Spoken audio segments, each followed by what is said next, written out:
That is perfectly all right. My data indicates clear skies in the coming days. Current conditions for maritime travel, optimal. I'll be ready whenever you are. But are we really gonna set off without telling anyone again? Funny you mention it. You'll never guess who Paimon saw on the way over. Hey! You didn't seriously think we'd let you leave without a farewell party, did you? No chance. Yeah, come on, Traveler. We've already made all the preparations. And most importantly, how dare you try and slip away without first paying your respects to the almighty Dragon Lord! A little bird told us you'd soon be leaving for Nod Krai. So, we asked Paimon to give us a heads up before the date of your departure. You sure it's not time to think about changing that little habit of ours? Don't worry, we won't keep you long. Besides, everyone's there already. Chaska, Ian-san, Auroron, even the Pyro Archon herself. You're invited too, Ineffa. Shilonen has a special gift for you. Accompaniment request accepted. Shilonen demonstrates excellent massage technique. My impression of her is exceedingly positive. Wait, so robots like massages too? Or is it just that Shilonen really knows how you're wired? Alright, enough with the chit-chat. Let's head to the venue. Woohoo! Party time!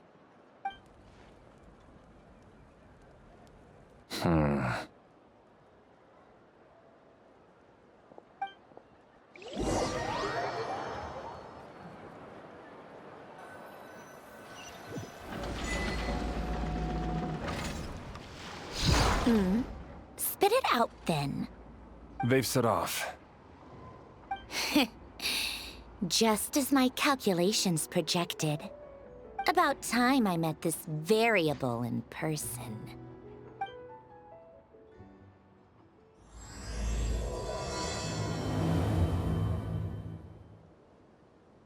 You know, every time we head to a new nation, there's always a point where it suddenly dawns on Paimon.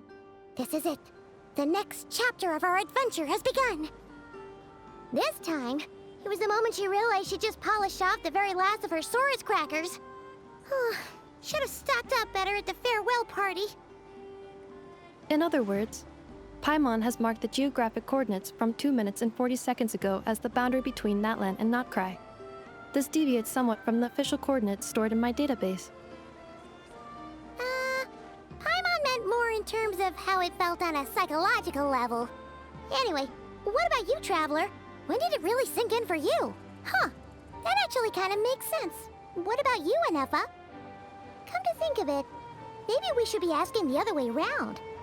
So, when you came over to Natlan, what was the moment you felt like you'd left Nod Krai? In that case, probably when my sensors could no longer detect the moon's power. The moon?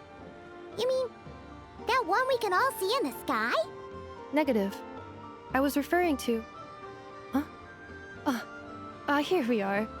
Paimon, Traveler, we have arrived in Nod Krai. Oh, wow!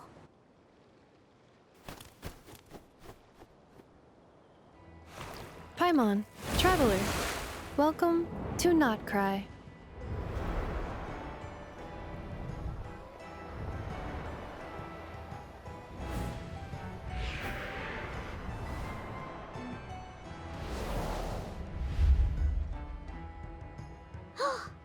That must be Nasha Town up ahead! That's the place you were telling us about on the way over, right?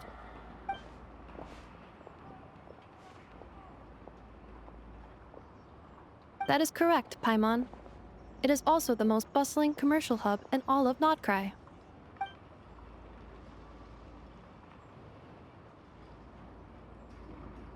Oh! Sounds like the perfect place to start trying out all the local specialties! Huh? Is something up, Traveler? Paimon, this is where our spaceship landed when Ether and I first arrived in Teyvat. Huh? Are you sure? But how come you've never mentioned that before? seems pretty important to Paimon. Well, because those memories are really hazy. All I remember is Ether waking me up and us leaving the ship. But just now, setting foot on this land, I felt something. The kind of power I sensed in those moments. Are you referring to Kuvaki? Kuva, what now? The locals refer to it as Kuvaki. It is a unique elemental force found only in Nod Krai, or rather, a pure, primordial form of elemental energy. That is correct. Another similar concept I have found in my database is the primordial sea. Legend has it that long, long ago, the moon that shines in the sky above us once rose from the land of Nod Krai. Modern geological surveys and meteorite studies conducted in the region have since supported this claim. So, when you mentioned being able to detect the moon's power earlier, you were referring to Kuvaki?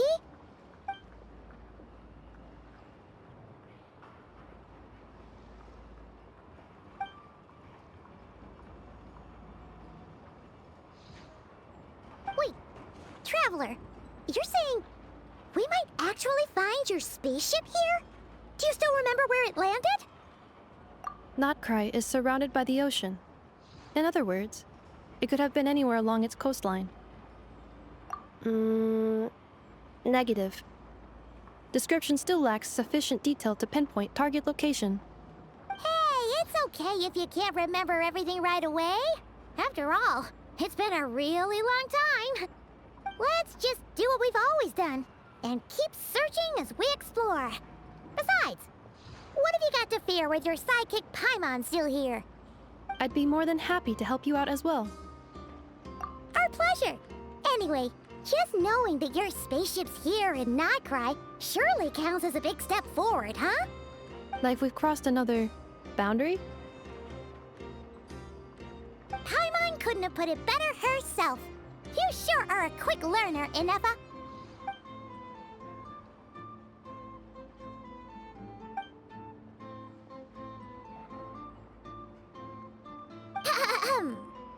Well, as the best guide in the whole of Tivat, Paimon hereby does solemnly declare, Nod Krai, here we come!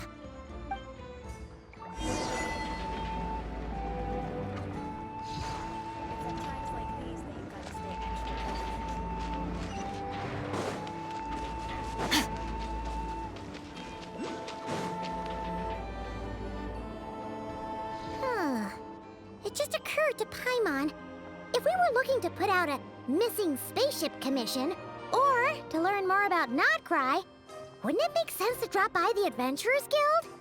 The guild is located in Nasha Town. Simply follow this road, and you'll reach it.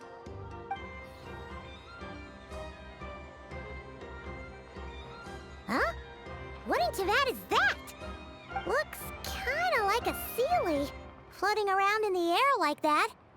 That is a Kuhenki, a species unique to the land of Nod Krai. A Kuhenki? Does she have something to do with the moon, too? Indeed it does. According to the Frost Moon Scions, the indigenous inhabitants of this land, the Kuhenki, are said to be familiars of the moon goddess, leading those who walk in the moonlight's glow to things of great importance. The moon goddess? Don't all people here worship the Tsaritsa? Although Nod Krai lies on Snezhnaya's border regions, the people here have held their own unique beliefs since time immemorial. As I mentioned, everything in this land shares a deep connection with the moon and the sky above.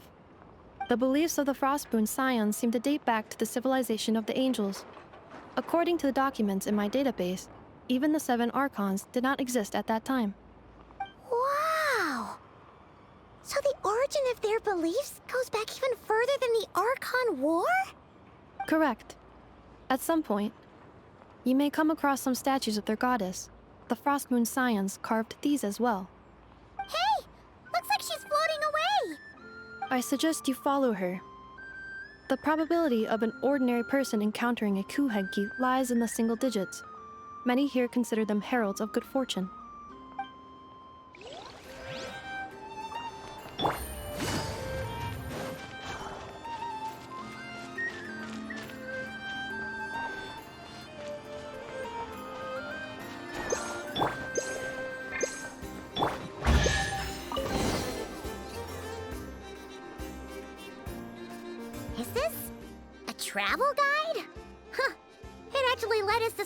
useful.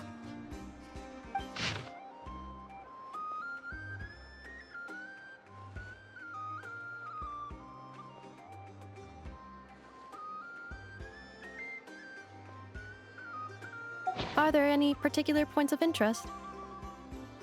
Oh, it all looks pretty interesting to Paimon. If we have time, she'd love to see, pretty much everything. Recalibrating route. If we keep following the current path, we will arrive at an area of scenic beauty. From there, we will be able to identify both the Adventurers Guild and several must-visit specialty stores. Yikes!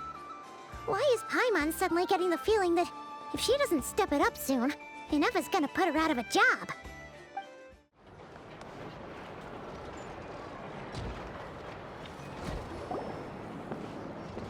Wow! Nasha Town actually looks pretty big from here. Feels a bit different than Paimon imagined, though. Which aspects in particular deviated from your expectations?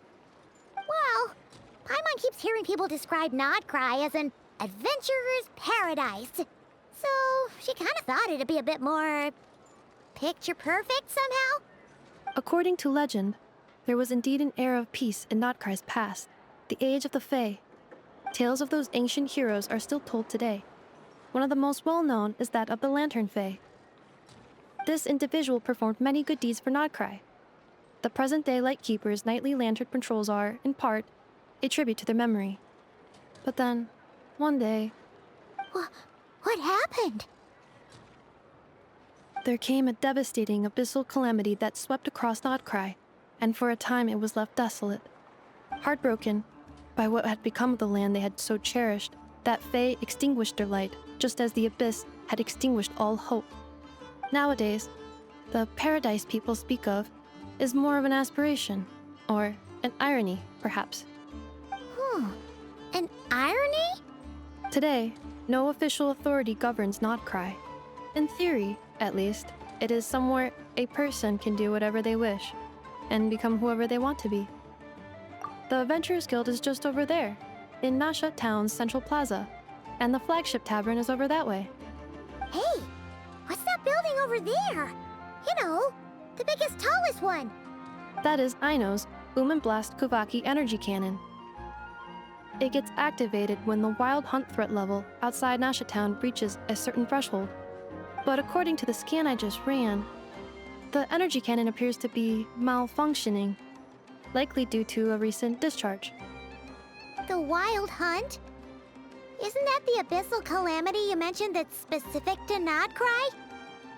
It is a phenomenon that has been occurring for several centuries now. Yet the time and location of wild hunt attacks are seemingly random. At first, it was more of an old wives' tale that adults used to scare children. If you don't start behaving, kid, some night, the wild hunt's gonna come for you. Listen, do you hear that? That weeping in the fog? Those are the cries of a young woman being dragged away. You're saying people actually hear things like that? I have not witnessed enough wild hunt attacks to give a statistically sound answer. But the oldest legends say that all people saw was the ghostly shadow of a woman in the mist. It wasn't until later that it became a full-blown calamity. Abyssal monsters and all. Huh. When you put it like that, Paimon's really gotta hand it to Aino. Not only did she repair you, but she's even built a giant cannon to keep the wild hunt at bay. Absolutely. Aino is very impressive indeed. Anyway, according to my schedule, it is time I took you over to the flagship. Oh, sure. After all, we shouldn't keep Varka waiting. Well, Paimon's not sure if he'll actually show up at the bar this early. You're right about that.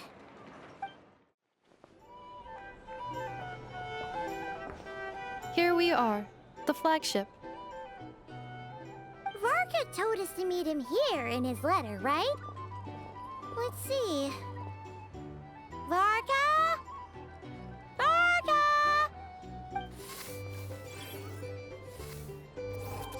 No matches, I identified. Huh. So he isn't here after all.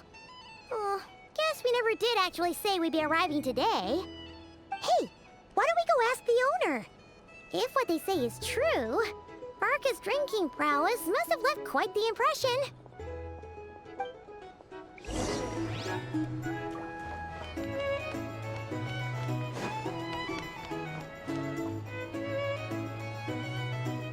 Huh? Well, well. If it isn't the ineffable Ineffa. Hello there, Demyon. You know each other? Of course! Ineffa's a regular here at the flagship. So, robots are into booze too? Not at all. The energy conversion efficiency of alcoholic drinks is very low, and most of them are full of impurities. Still, I can affirm that your berries and fried meat deserve a solid 9.12 out of 10. It has Aino's approval too. Funny that you should mention that. While you were away in Natlan, Varka would come in here every day to pick up a serving of berries and fried meat for Aino. Aww. He must have been worried sick that she wasn't eating properly on account of being so hung up about Ineffa being gone. Actually it's 'cause Varka found out that Aino went wild after Ineffa left, gorging herself on snacks she normally couldn't get her hands on. So it was more worry that she wasn't getting a balanced diet.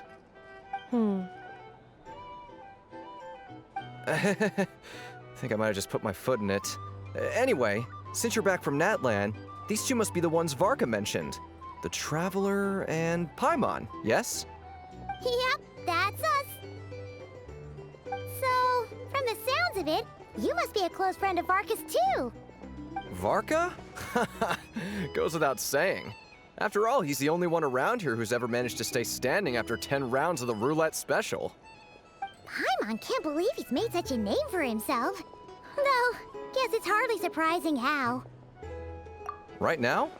Must be somewhere near Anvantinyarvi. That's quite far from here. Huh? Where's that? It's a lake in the northern part of Nod Krai. Word reached him of trouble brewing around those parts, so he took his knights to check it out. Oh. So, we missed him? Varka knew you'd say that. So he specifically told me to make sure you stayed here and enjoyed yourselves. He sends his assurances that everything's under control.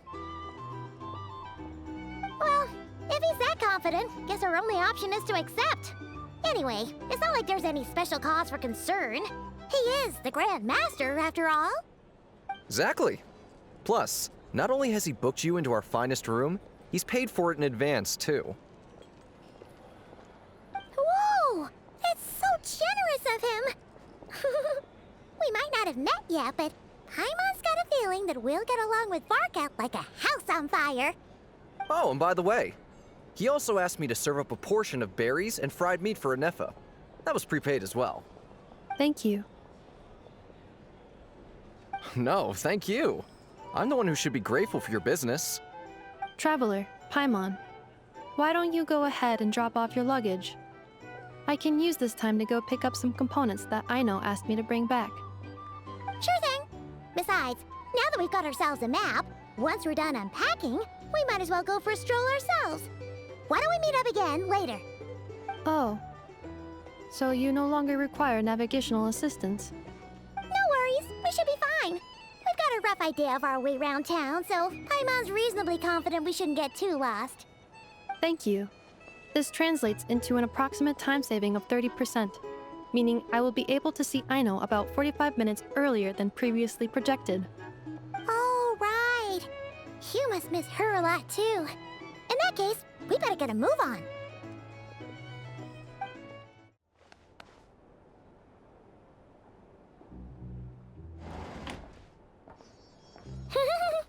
Feels pretty nice having someone sort out our food and lodging for us, huh? But is this really the flagship's best room? It's pretty big, make no mistake, but it looks a little worn out, right? Though, to be perfectly honest, that feels right at home with everything else we've seen of Nasha Town. You mean it's got something to do with Nod Krai's history? Oh, that makes sense. But what exactly was this calamity?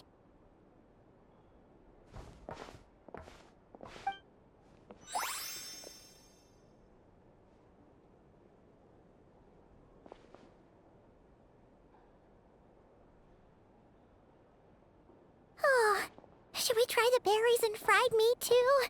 Paimon's getting hungrier and hungrier every time someone mentions it.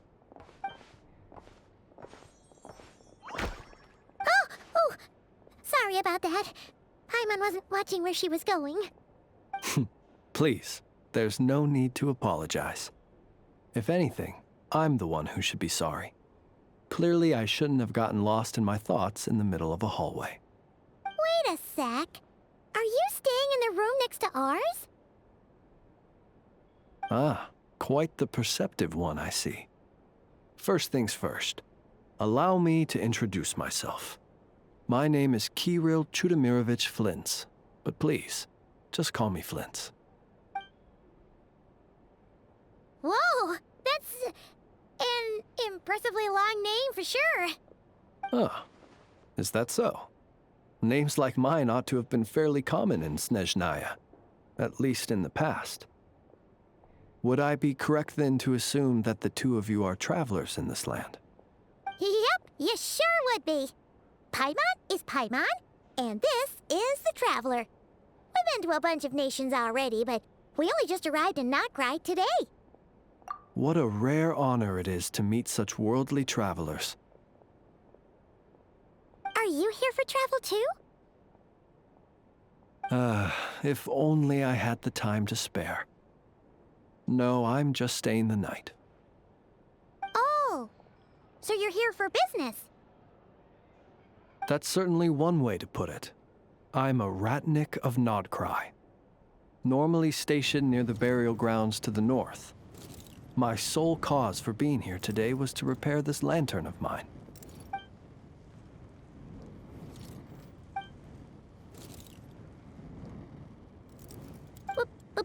Burial grounds? Your surprise is entirely understandable. Most people cannot even begin to fathom the idea of a life surrounded by tombstones and decay. But if you've heard of the calamitous abomination that is the Wild Hunt, you'll know that in their wake they bring a host of souls tainted by abyssal filth. That then is why we are stationed by the burial grounds, to hold the line where it is most vulnerable. Oh, so it's all about fighting against the abyss. Oh, sounds like a tough job. I thank you for your concern. But in truth, I've long since grown used to it. In fact, I like to think it rather suits me. If anything, I'd say I prefer the peace and quiet of a graveyard to the hustle and bustle of urban life. Paimon sort of gets it now. But even so, she is still pretty sure she could never get used to living in a graveyard herself. For one thing, she'd be too scared to fall asleep at night. Oh, I assure you, there's no need to worry on that account. The kind of ghosts you find in cemeteries aren't too big on talking. But even when they do, they're usually far more discreet than the living. Well, would you look at that? Who'd have thought we'd end up chatting this long? Must have a lot in common, huh? Forgive me, but I must excuse myself, for the time of my appointment draws near. And in terms I'm sure you'll understand, a lanternless ratnik is like a mapless traveler. A serious conundrum indeed. Oh, sure. In that case, you go right ahead. We won't keep you any longer. Not at all. Should the opportunity present itself, I'd gladly continue our conversation another time. You're always welcome to come visit my grave. I mean, the grave I stand watch over. Your visit would bring much-needed light to that place of final rest. Right. Well, if we get the chance. Then allow me to wish you a traditional ratnik's farewell. See you by the graveside. Ugh. Jeez. What a weirdo. Not to badmouth him at all. In fact, he seemed pretty cultured, but at the same time, kinda spooky? Must be all that time he spent around graveyards. His lantern? No, not really. You mean, 'cause it was broken? Huh. Guess you've always had a nose for stuff like this. If you're worried, you can always ask him the next time we cross paths. Hey, don't you start spouting all that weird stuff too.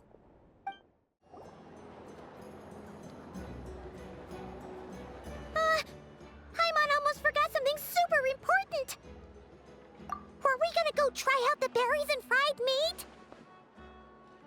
But now, heading all the way back to the flagship feels like such a waste. Please, accept today's boon. Come night or day, may the blessings of the moon goddess shine down upon you. Huh? What's going on over there? Wait, free food? Wow, the people here are so nice! Quick, let's grab some too. Paimon's super curious what their food tastes like.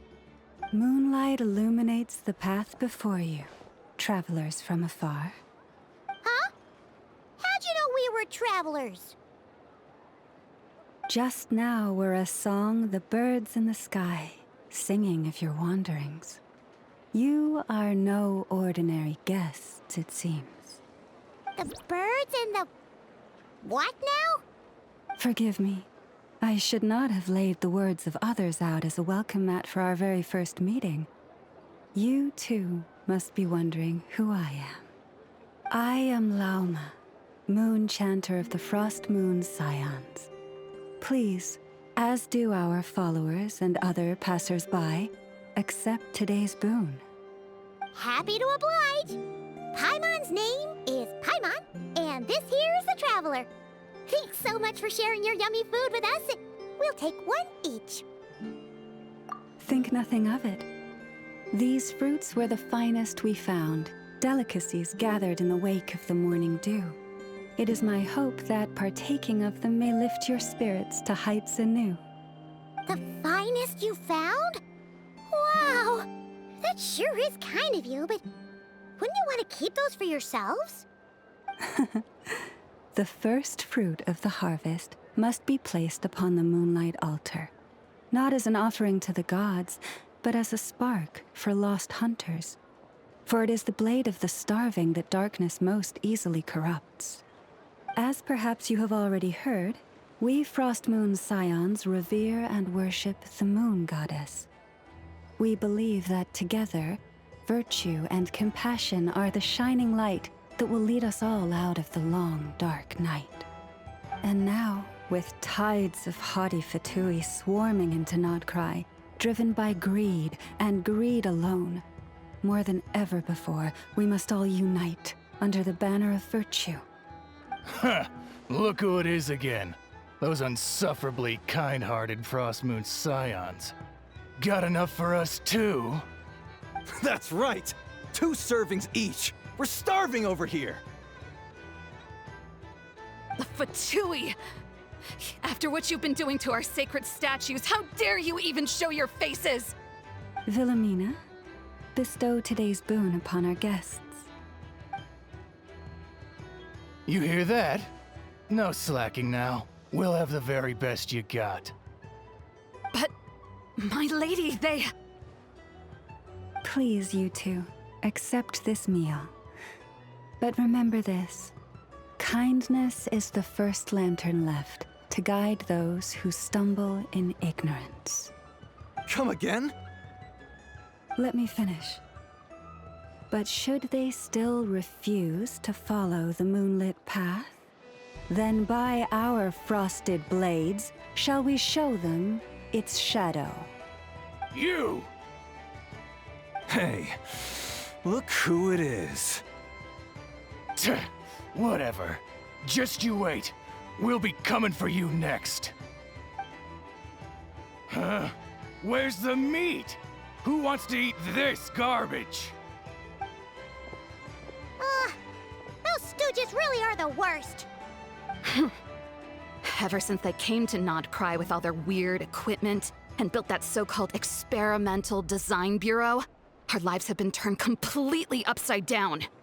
Judging from how they reacted just now, it seems the Fatui already know who you are. Well, we have gotten in their way in pretty much every nation we visited, so we're probably at the top of their blacklist by now. I see. Then, on behalf of the Frost Moon Scions, I thank you for the goodwill you have shown us. Because if they had gotten ahead of themselves just now, I'm sure you would have stepped in to help.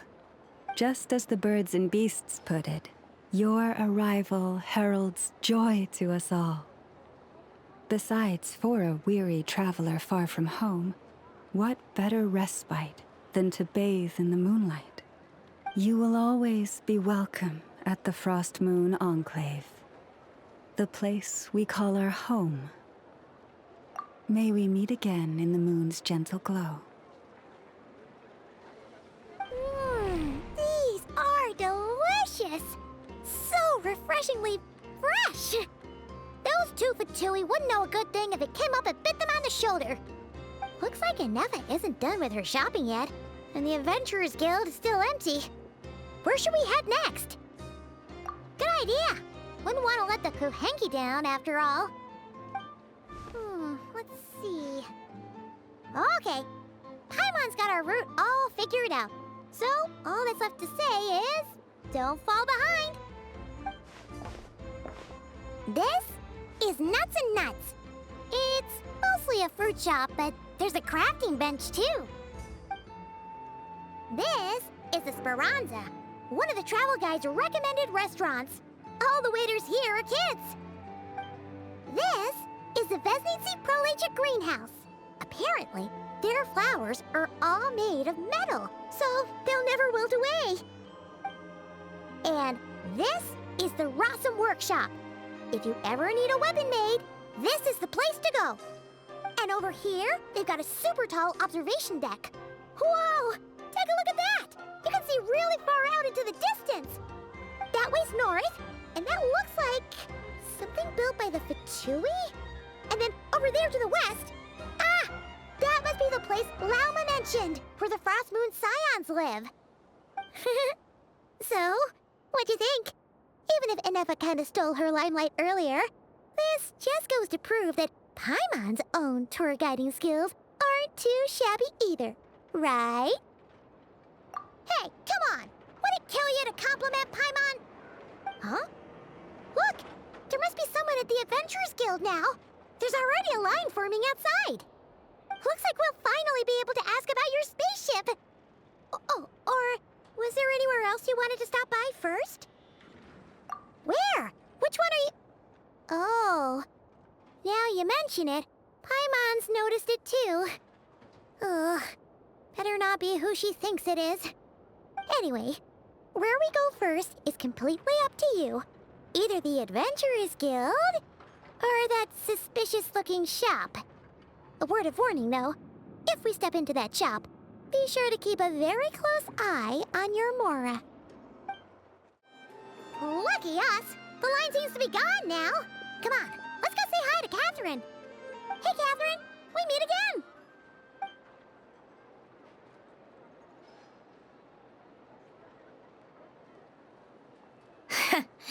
How ridiculous. Huh? They often say that mortals, shackled by their own flesh and blood, may fail to perceive the truth of this world, even when it is right beneath their very noses. Yet I had not expected to have the pleasure to witness such heights of absurdity firsthand. But Paimon must have gotten the wrong person. At second glance, you do seem a bit younger than Catherine, and you certainly sound a lot less friendly. A creator might forgive ignorance, but being mistaken for one of my own creations is beyond all pardon. Look very closely, for standing before you is none other than Marionette, 7th of the Fatui Harbingers. A Harbinger? I told you already, I'm not Catherine. Just how obsessed are you with my machines?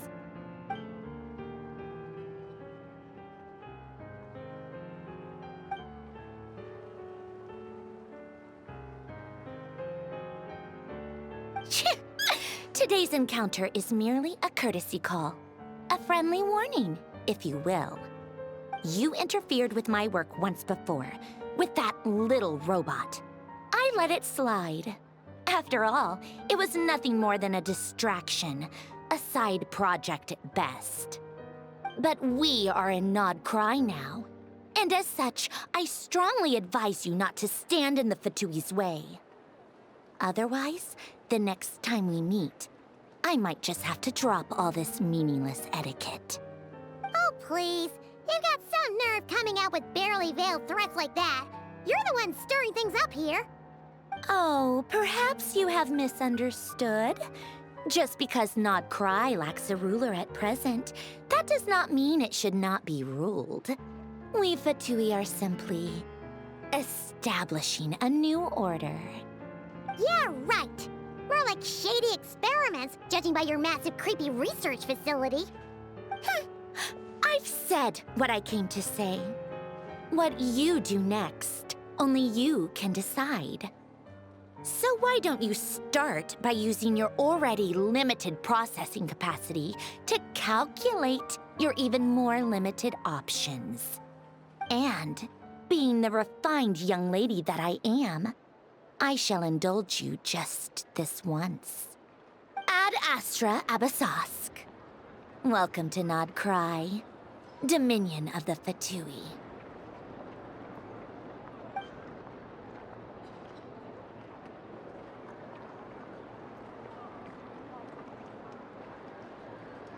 Ugh!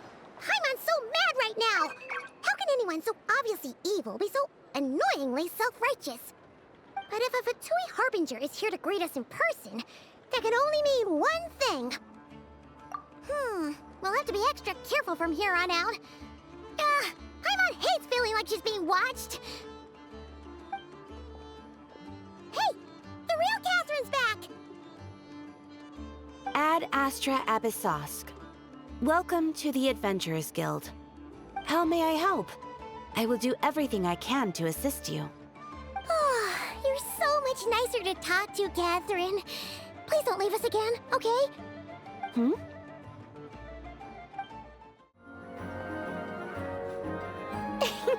Please, here you go. And if you ever need anything else, don't forget to make the great Lord Sangama Bay your first port of call. Oh dear. So it is the real deal. Of course it's the real deal. Everything you'll find here is 110% real, meaning every one of my deals is as real as a deal can... Wait a minute. Well, if it isn't my two most valued clients! And with no small thanks to your munificent patronage. Come. How could you just sneak into Nod Krai like this without telling your dear Lord Sangama Bay? If I'd known earlier, I would have made an absolute pulled out all the stops to ensure that your boat ride over was as comfortable as humanly possible. Thank the Archons we didn't tell you.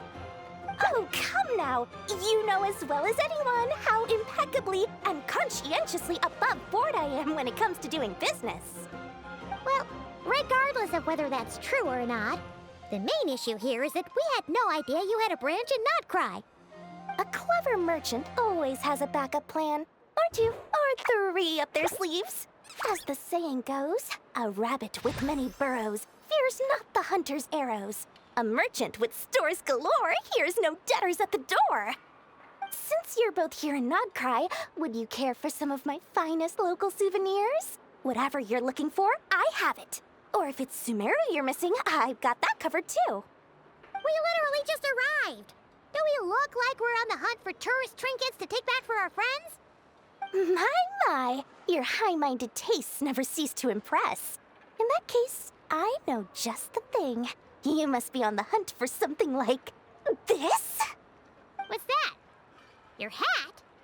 Information, of course. Information about Nod Krai, locked securely in the otherwise impenetrable vaults of the Lord Sangama Bay's brilliant mind. I knew it! I just knew you'd appreciate the value of my wares. On the back of all our pleasant dealings in the past, I'll even take a hit by throwing in some insider info for free. Wow. You sure are feeling uncharacteristically generous today. What do you mean by uncharacteristically? I am the most generous person forget it. Anyway, the long and the short of it is this. The moment I set up shop in Nod Krai, it struck me how many different factions there were, all competing against each other for power and influence. Well, as they say, there's no time for business like a crisis. Things got even more turbulent after the Fatui pulled down 2 ancient moon's remnants. People began to catch a whiff of the coming chaos. And the more troubled the waters, the greater the potential profit. Not at all sorry to interrupt, but we're not here for Mora. Oh, really? But surely it was the tales of an adventurer's paradise that brought you here. The chance to take your very own slice of all the latest and greatest business opportunities? In that case, what would you like to know about? Everyone knows they're here for the Ancient Moon's remnants, but no one's sure why they pulled them down in Nod Krai of all places. Anyway, they've been acting mysterious enough, but if you ask me, that Kuvaki Experimental Design Bureau of theirs up north hides secrets wilder still. What now? A spaceship? Nope, never heard of anything like that. Don't you two get involved in any big business here without so much as a heads up, you hear me? At the very least, consider letting me in as a key investor. The Frost Moon Scions? You mean the people who believe in the Moon Goddess? They're not a bad bunch, it's just, well, they have such simple tastes. No luxuries, no indulgences, no nothing. Trying to earn a little more from that lot is like trying to squeeze blood from a stone. Still, things between them and the Fatui have gotten pretty tense. It's only a matter of time before the powder keg goes boom. And when that happens, that's when business will start to boom too. Oh, they're an organization set up to keep the locals safe. Apparently, they have a long and glorious history, and they're made up entirely of volunteers. But seriously, a volunteer organization in Nod Krai? This place is hardly a magnet for noble hearts. No pay, all work. That's not a business model, and it's certainly not for me. That bunch of booze-loving monstaters? Ugh, don't even get me started. As fellow Outlanders, I thought they'd be easy pickings, but somehow, every single one of our business negotiations wound up at the flagship. I've done plenty of deals with heavy drinkers before, but those guys? I never once made it to the contract signing before blacking out. I'm getting flashbacks of the hangovers just thinking about it. Oh, I almost forgot to mention. Sooner or later, you'll no doubt end up doing business with some other merchants in Nod Krai. And someone's bound to mention a place called the Curatorium of Secrets. Listen to my advice. Do not, under any circumstances, go there, no matter how much trouble you're in. The Curatorium of Secrets? What do they get up to there? Just a place that handles all kinds of disputes. But the owner will charge you an absolute fortune, and she has a temper to match. Nothing like your friendly neighborhood, Lord Sangama Bay. You're not just saying that to stop your competition from undercutting you, right? When did that little pipsqueak get so sharp? And after I gave them all that info for free just to win them over. What do you mean? Of course not. I'm only thinking about your wallets. I mean, on behalf of your wallets. You're really not convincing anyone, you know. All right. Business is a cutthroat business. I won't argue with that. But I'm not lying about that boss lady. Not only did she make it into my top 3 people not to mess with in Nod Krai, she's also in my top 3 people most eager to trade in favors. Seriously? It feels like you're just bad-mouthing your rival now. Fine. If you don't believe me, go see for yourselves. We might both be from Sumeru, but compared to hers, my conscience is so large, why, you could fill 3 whole palaces of Alcazar's array. But when you realize what I'm saying is true, don't say that good old Lord Sangama Bay didn't warn you. Ineffa! Hello. I was just about to start tracking your whereabouts. Did you manage to get everything Aino asked for? I did. What about you? Do you need me to navigate or introduce any more places around town? Not for now. We've seen most of it already. We probably need some time to process everything we've learned, though. Any progress with the spaceship? No. Catherine came back just now, so we asked her, but even she hasn't heard a thing. One possible explanation is the vast stretch of time that has elapsed. Additionally, given the limited resources available in Nod Krai, it is entirely plausible that the wreck was scrapped for parts, or even mistaken for a pile of broken machinery. Aww. Understood. In that case, why don't we go ask Aino together? After all, she was the one who salvaged me, ancient dragon technology and all. If there really are any unusual parts floating around Nod Krai, there's a high chance they've passed through her hands at some point or another. Good point. And since you keep mentioning her, we're curious to meet this whiz-kid mechanic too. Understood. Then I'll handle navigation as before. ETA at the Clink Clank Krumkake craft shop. 34 minutes ahead of schedule.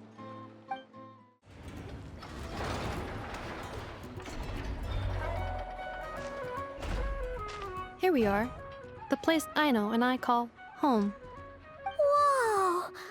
So many machines that Paimon's never even seen before. And then there's all these little robots. Did Aino build them all? That is correct. It looks like Aino has created 3 more little bots since I've been gone. Aww. Well, you were gone for quite a bit. She must have missed you. I missed her too. I want her to see what I've become.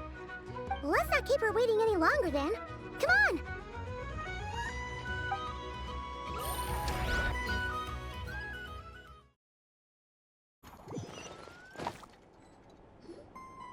Aino, I'm back.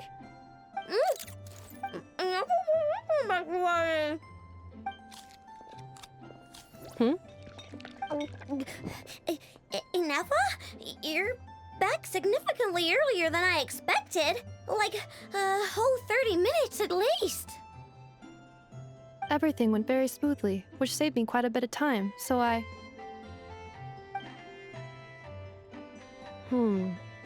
Aino. Could you turn around for a moment? Aino? I've been on my best behavior the whole time you've been gone. She's got chocolate all over her mouth. Aino. While I was away, did you strictly abide by my tailor-made snack intake schedule? Oh, of course I did. 1 whole cake, 1 crumb cake, and 1 pack of chocolates a day, right? It was either a cake or a krumkake or a pack of chocolates per day. Oh, shoot. When did you finish the snack stash I left for you? Literally just earlier today. Let me just go run a scan on that. I meant today, a week ago. And then you restocked an entire week's worth on your own initiative? 2 weeks worth.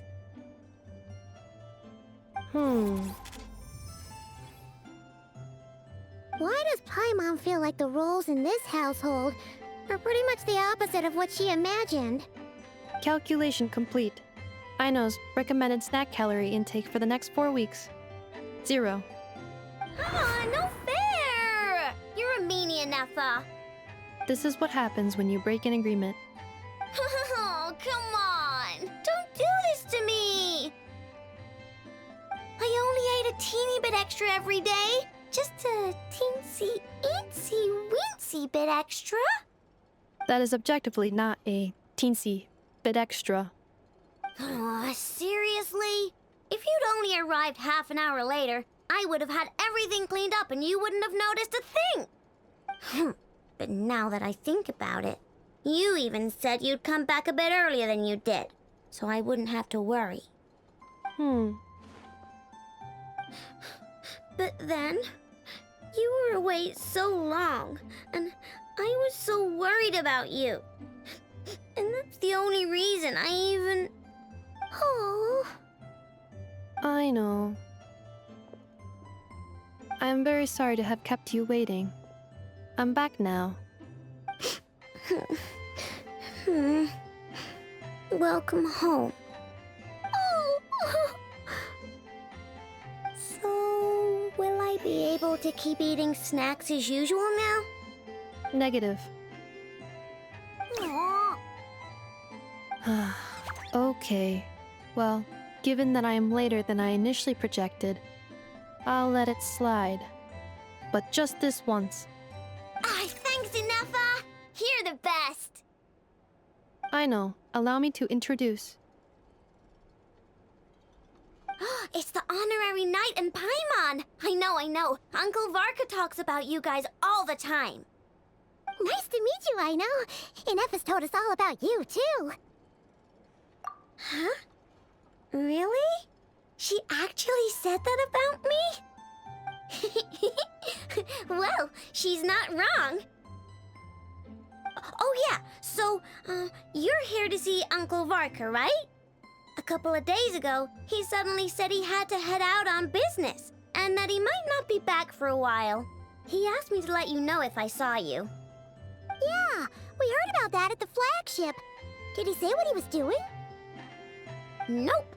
Just told me to take good care of you guys and make sure you feel right at home. Oh, shoot. Please, take a seat.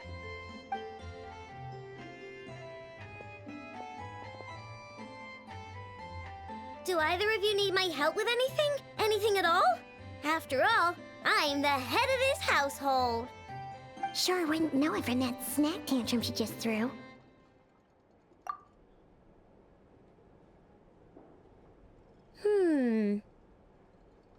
A spaceship, huh?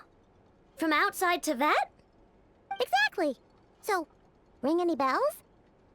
No. Oh. You sure? Nope means nope. Never seen the slightest trace of it. More specifically, by nope, I mean, I've never seen a single piece of tech in all of Nod Krai that might have come from out of this world. Not in any new machines or in any old ones either. Huh. What I know means is that your spaceship almost certainly has not been disassembled nor repurposed as parts for other machines. Oh, so that's what she was getting at. Yep. I've taken apart pretty much all the fun stuff in this city at one point or another, but I don't recall ever seeing any components that were anywhere near that special. So, either your spaceship crashed somewhere it's never been found, or someone did find it and then hid it really, really well. But who would even do something like that? Beats me. Maybe someone who thought they could stash it away for a rainy day. Just like how I sometimes hide snacks in the...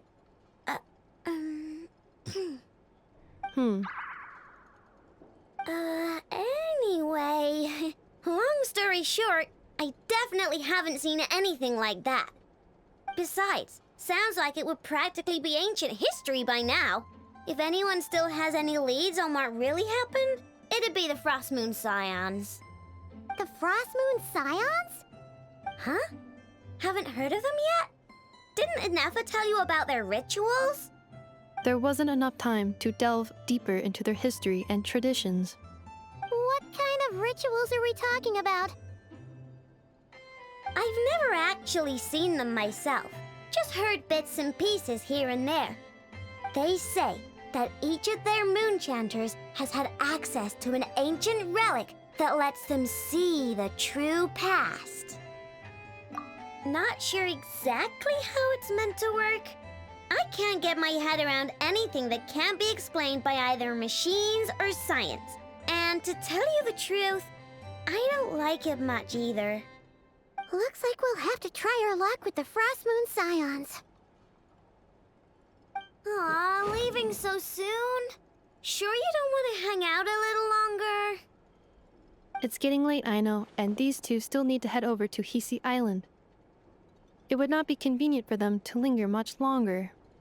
Aww. All right then. Don't Don't worry. We'll be sure to drop in on you as often as we can. Really? You promise? Sounds like my type of visitors. You're welcome anytime. I'll be staying to look after Aino today, so I won't be going with you. Hey, don't sweat it. We'll find our way just fine. I'm glad to hear that. Also, I must admit, I have very much missed the charging bed that Aino made for me.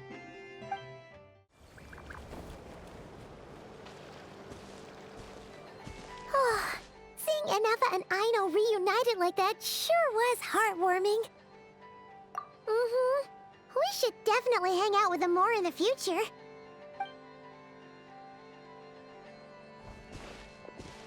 Speaking of homes, we must already be close to where the Frost Moon Scions live. The vibe here feels different, just like the scenery.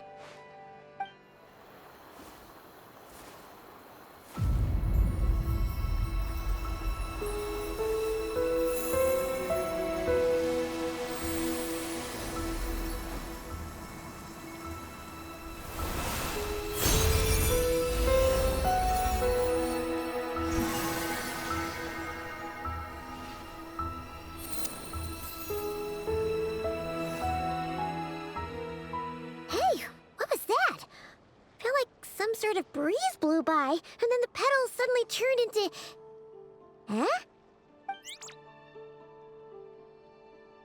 Is that a Kuhenki? She looks different from the ones we saw before. Hey there! What's your name? Huh. Doesn't seem able to speak. No idea what she wants. Unless you want to stop, maybe we should just keep moving?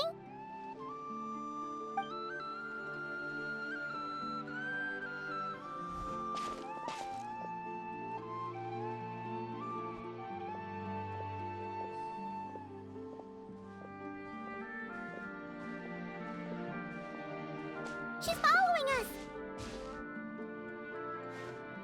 Go on. Go on now. We've got stuff to do. Best you find someone else to hang out with. Hey! Don't make it sound like Paimon's some kind of meanie. Paimon had no idea what she wanted, okay? Ugh. Anyway, next time Paimon sees her, Paimon promises she'll be nicer. Seeing as we're on our way over to meet Lauma anyway, we can ask her about it while we're there.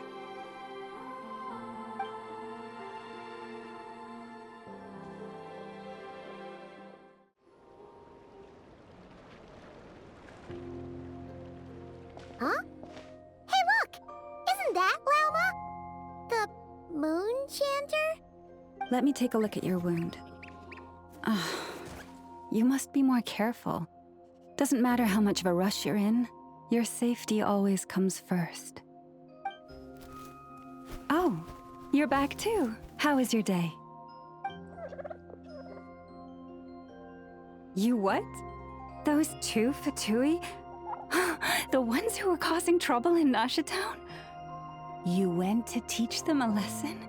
And you put that in their food? You naughty little thing! How could you do that? They didn't notice. That's not the point. You mustn't do that again, okay? Next time, at the very least, bring a few of your friends along too. You'll be an easy target if it's just you on your own. Hey, Lauma! Still remember us? Oh, it's the Traveler and Paimon, isn't it? Welcome to Hisi Island. Not at all. Those who come with kindness in their hearts are always welcome with the Frost Moon Scions. Were you just talking to those animals? I was indeed. The Frost Moon Scion's bloodline is unique, for throughout our history, there have been many among us who could communicate with all living things. What was that? Oh, is that so? She says she was trapped in a plant earlier, and that you were the ones who rescued her. She wants me to thank you on her behalf. Oh, it was nothing. Barely lifted a finger. If you both are free, why don't you join us at the Frost Moon Enclave for dinner? Consider it a small token of thanks for your kindness. We'd love to! And actually, we had something we wanted to ask you anyway.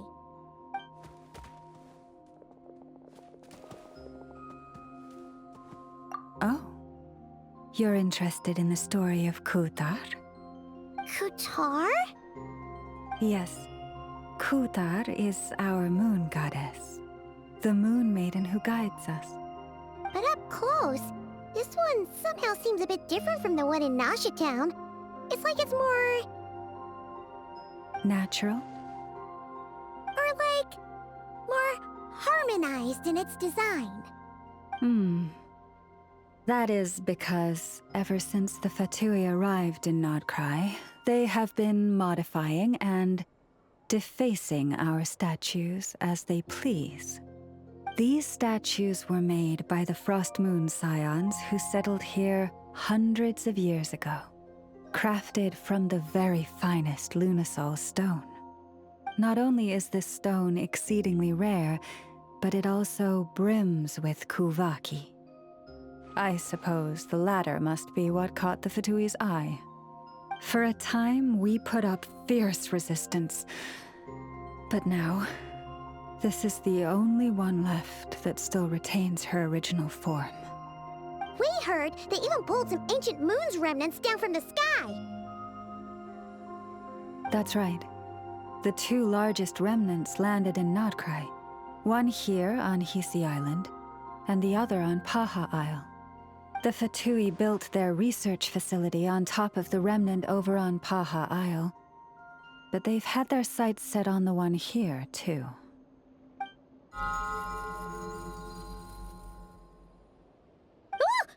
Oh! It's that little Kuhenki again! Surely that can't be. Hey! We've been wondering what was up with it, too. It just appeared out of some petals and hasn't stopped following us since.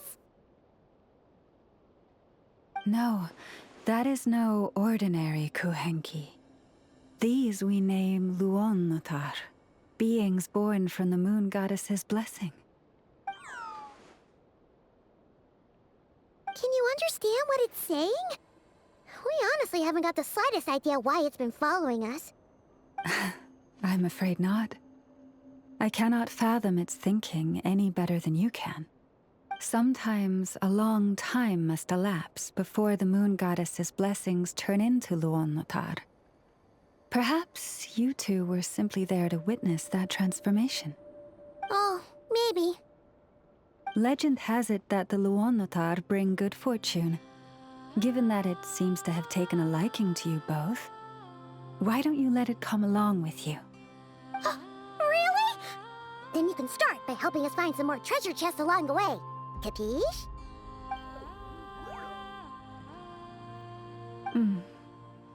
Twilight approaches. If you would hear more of the moon's story, then let us make our way to the Frost Moon Enclave. Beneath the gentle moonlight, I shall share this tale in full.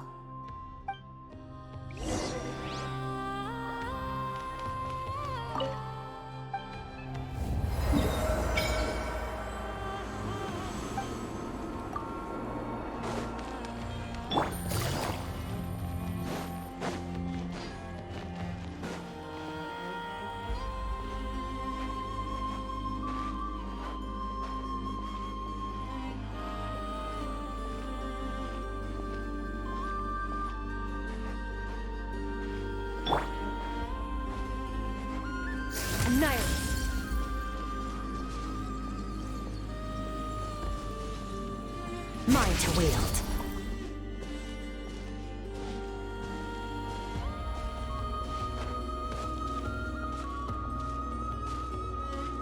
Oh, Lady Lauma, you're back.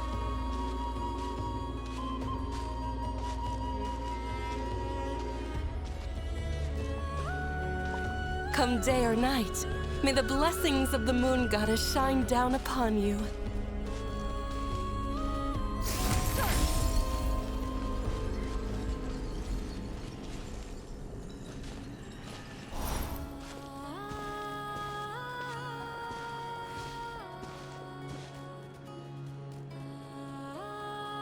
Lauma, you have returned.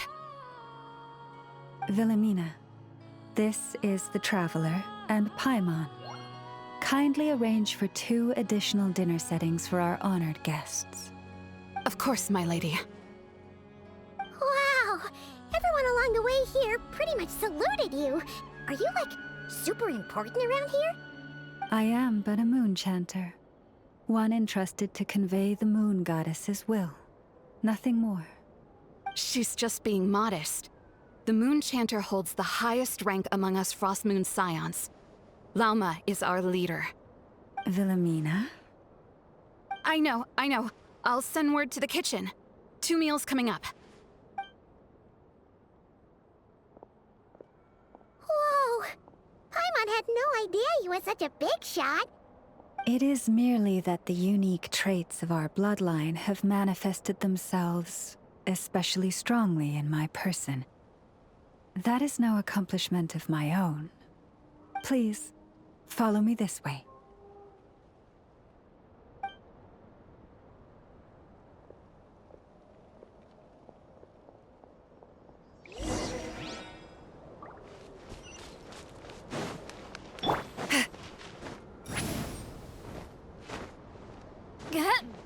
This is more than a fair price. Rise like smoke!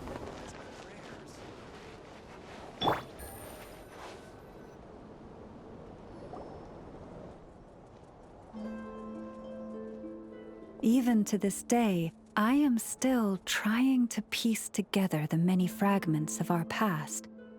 It is a story not only of the Frost Moon Scions, but also of the moons themselves. A story of the moons? Yes. We Frost Moon Scions are the last descendants of the ancient golden realm of Hyperborea.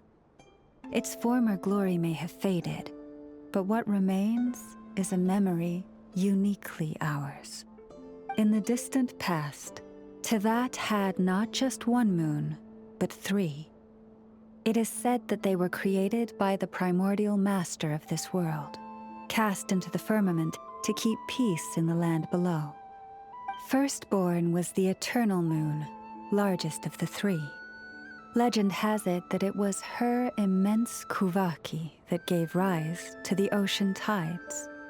Next was the frost moon, smaller than her big sister, yet brightest in radiance. Her glow became the cold, undying lantern of the night. Finally came the iridescent moon, smallest of the sisters. Most of the time, her light was barely visible to the naked eye. Yet when she shone, her fleeting halos were all the more mysterious for it. Wow! Sounds like it all happened so long ago. So, what happened to them afterwards? Afterwards, well, as you have seen, the 3 moon goddesses perished. This happened in a war triggered by the Descenders, and of the 3 lunar husks, only the frost moon survived unbroken, while the others were shattered to pieces. Oh, so that's why there were ancient moon's remnants in the sky. Yes. It is also said that when the moons shattered, most of their fragments rained down upon this land like stardust. That is why Nod Krai is blessed with such an abundance of Kuvaki. As for the remnant that the Fatui recently pulled down, that belonged to the Eternal Moon. Wait a sec. But you just said that 2 of the moons were shattered, so where are the remnants of the iridescent moon? The iridescent moon's remnants were never found. What happened to her after the war remains a mystery. Some say she vanished in an instant, while others believe that her remnants are simply too delicate to leave a trace.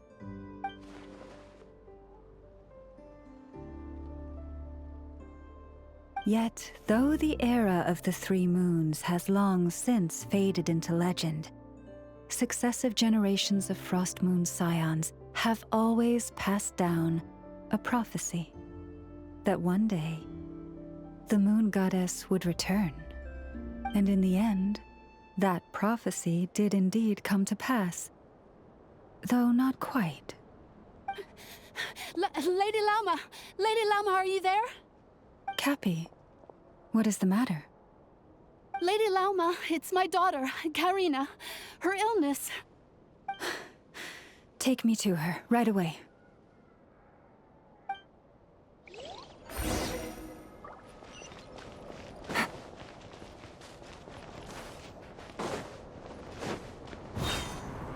Take it easy.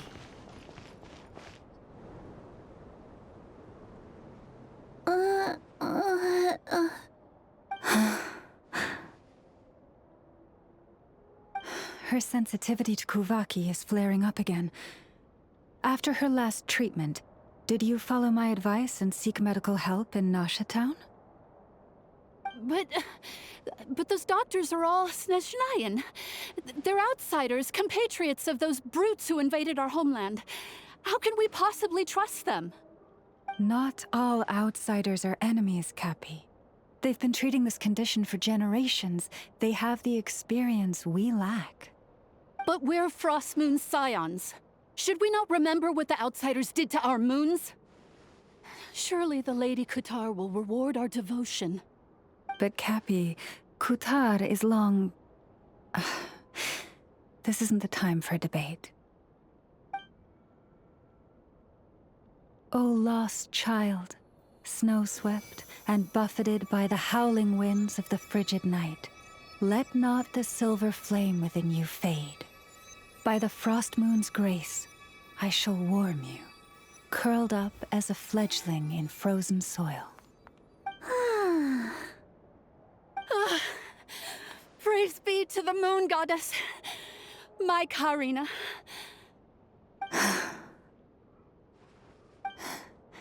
Remember, she must take powdered laka berries daily. It will ease her symptoms.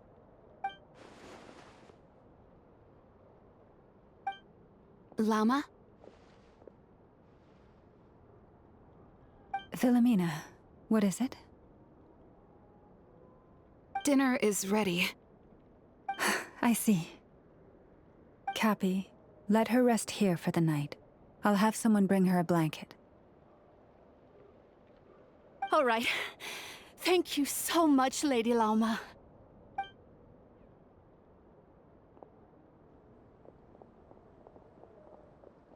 Will she be all right?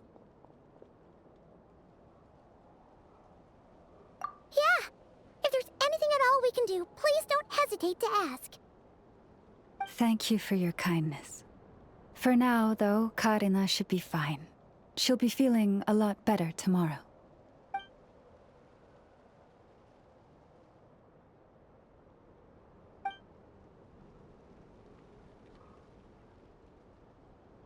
Please do not be worried. Come, let us head to dinner.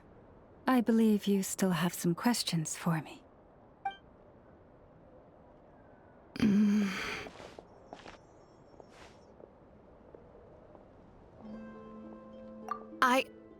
Oh, sorry. Yes, I'll be coming too.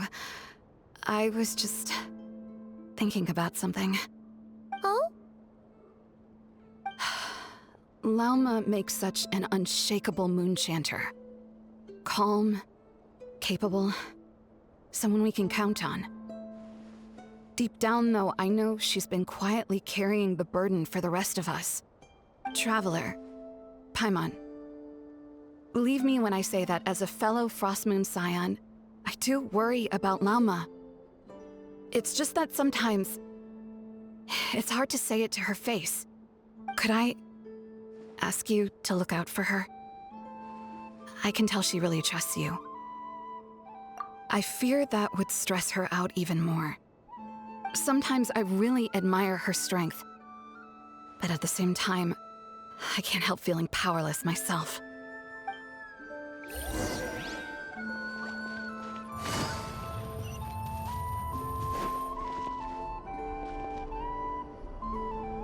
Phew. Paimon's so full. That was even better than the stuff you gave us before. I'm glad to hear it. Thank you for accepting such simple hospitality. Hey, we should be the ones thanking you. Seriously, that was seriously scrumptious. How did you even manage to finish it? This slop's barely edible. Then again, I guess that's what you'd expect from savages. It's you! Those rude old Fatui we just met back in Nasha Town! My sincerest apologies.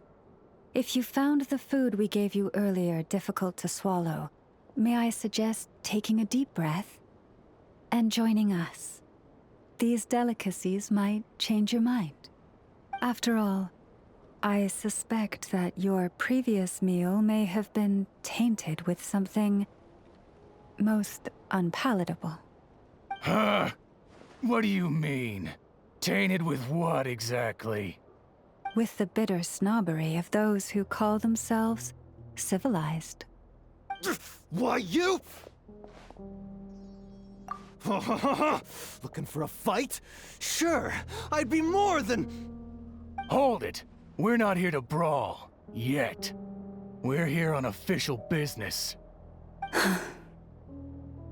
Orders from above. We're here to deliver the Frostmoon Scions a warning. Or rather, a final ultimatum. You have 3 days to hand over the relic and reveal the whereabouts of your so-called Kutar. If you fail to do so, the Fatui will immediately begin the cleansing of Hisi Island. Which, by the way, is the sovereign territory of the Tsaritsa of Snezhnaya. What insolence! Your demands are outrageous! For generations, this land has belonged to the... Dear guests, allow me to save you both time and trouble with a speedy reply. The Frostmoon Scions will never hand over anything to the Fatui. And to those who set foot on our land with ill intent, I say this. With your blood, we shall draw an inviolable line in the snow. That applies to you, too. Stubborn savages, the lot of you! Better hold on this time. Gotcha! Yoo-hoo! You poor lost lamb. Extinguished! Yeah! You'll pay for this. Mark my words. Hey, if you're so tough, get back here and put him up! Huh. Guess all they're good for is running away. I'm so sorry. You've had to put up with far too much unpleasantness today. Come on, it's not your fault. We don't like bullies like them either. But still, they mentioned a relic and Kutar.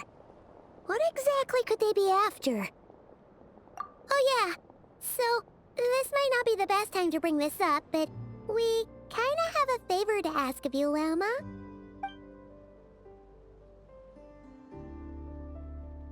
I see. So your questions concern the sacred relic too. Please, do not hesitate to speak your mind. Unlike those insolent intruders, you walk in the moonlight with open hearts. You stood by us when we needed your help, so it's only right that I return the favor. But let us continue this conversation somewhere more fitting. As it happens, there's something I'd like to show you, too.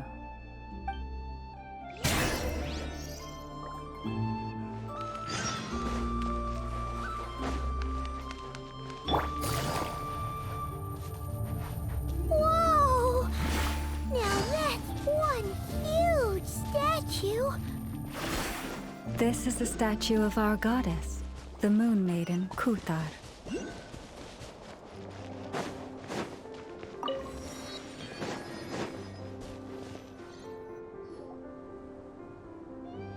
Wow! It's spectacular! Kutar was born here on Hisi Island around 500 years ago. As it just so happened, a priestess of the Frost Moon Scions witnessed the moment of her birth. Instantly realizing that this was the prophesied rebirth, she quietly recorded the event and carved this statue to honor that miracle. According to legend, Kutar's birth was accompanied by the sudden appearance of many Kuhenki, who wove the moonlight that bathed her into silken vestments fit for a goddess. Hey! It's like it knows we're talking about it. From that day forth, the Kuhenki have been regarded as Kutar's familiars. Some believe that their habit of guiding travelers to hidden treasure stems from an instinct. The same one that not only drives them to protect the moon goddess, but also to make her smile.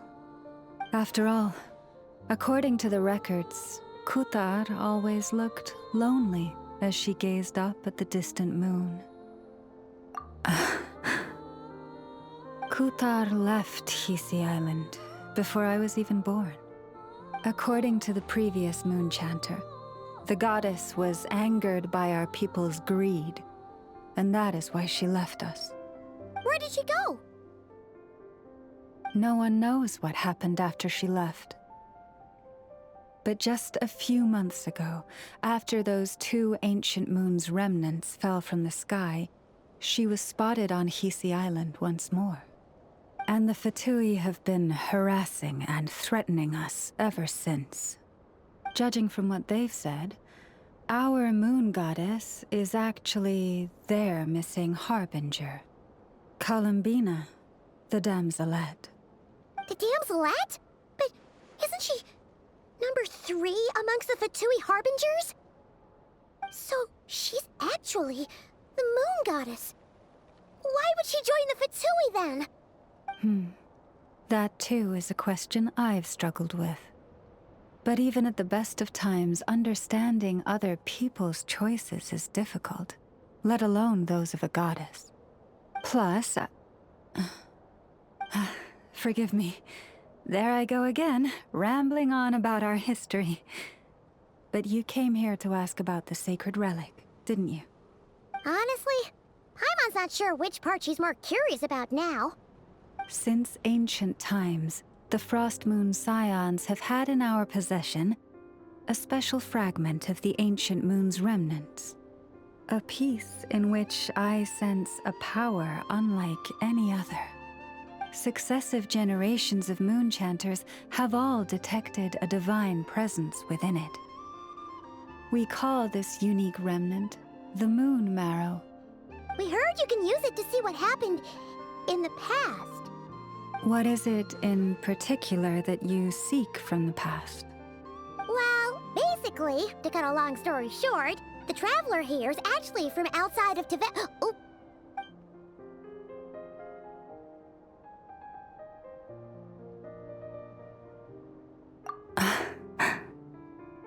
Thank you. Your honesty is a sign of your trust, both in me and the Frost Moon Scions. Unfortunately, though, I won't be able to use the Moon Marrow to shed light on your past just yet. Our people revere the Moon Marrow as a sacred relic. I'm only permitted to retrieve it from the secret chamber in which it is hidden once a year, on Moon Prayer Night. Oh, really? So, when's the next Moon Prayer Night? Judging from the tides this evening, a little less than 2 months. Huh? Does that mean the date changes every year? The ceremony is held on the night when the moon is closest to Tevat. This is also when Nod Krai's Kuvaki reaches its peak. Only then can the seal on the secret chamber be lifted. guess we've got no choice but to wait. I am truly sorry that I cannot help you sooner. But, as the Moon Chanter, I swear that I will do everything I can to help you find the answers you seek. Think nothing of it. After all you've done for us, you deserve nothing less.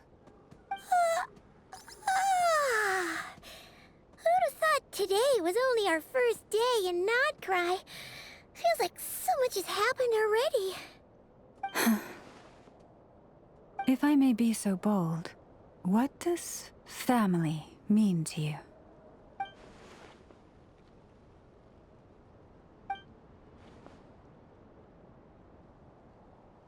If you are aware of something, a secret that could hurt your family, would you be honest with them?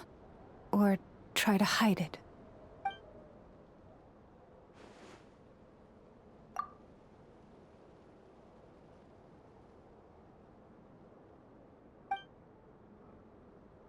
Oh, I'm so sorry.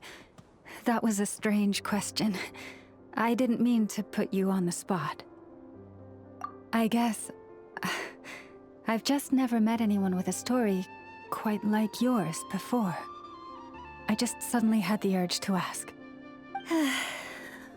It's getting late, and you two must be rather tired too. Would you like to stay the night here on Hisi Island? I can have someone prepare some lodgings. Oh, that's all right. We've already got a room back at the flagship as it happens. Speaking of which, if you ever need us, feel free to come knocking. Do you need me to show you the way back? No worries. It's quite a way, and you should get some rest too, Lauma. We'll make sure to be careful.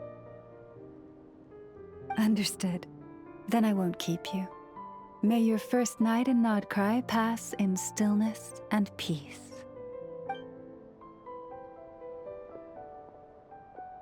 So, what you thinking?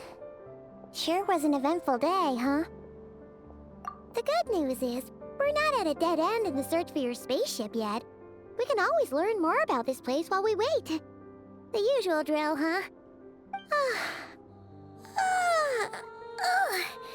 Paimon's really getting sleepy now. If she gets too tired to fly back, you carry her, okay?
Hi, what are you doing here?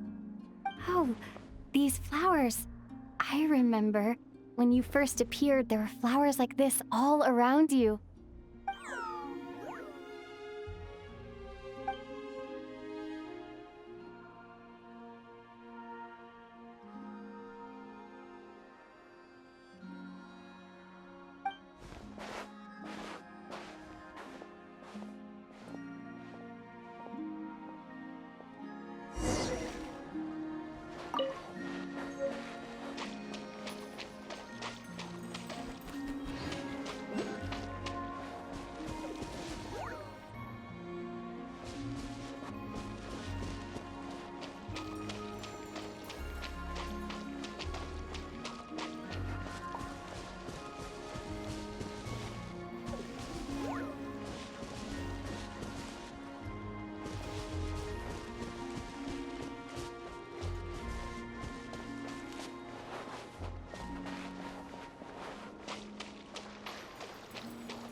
Who goes there?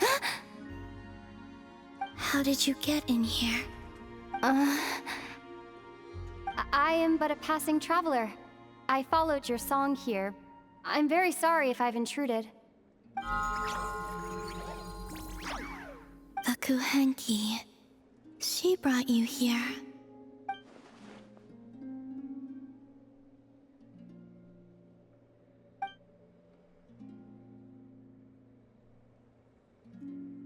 May I ask, are you the one they call Kutar? And the harbinger that the Fatui referred to as the Damselette? The Fatui? Are you here at their behest?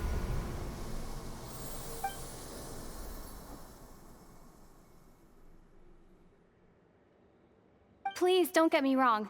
I have no intention of doing anything for the Fatui. I just wanted to ask you about Nod Krai. And the moons. The moons? Do not believe in what you can see. What truly matters is what you cannot.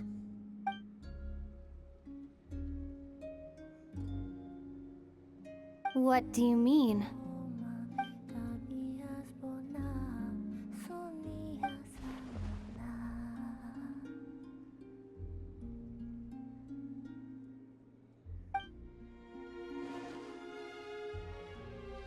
Listen, I'm the Traveler. I'm on a journey through the nations of Teyvat. Hello.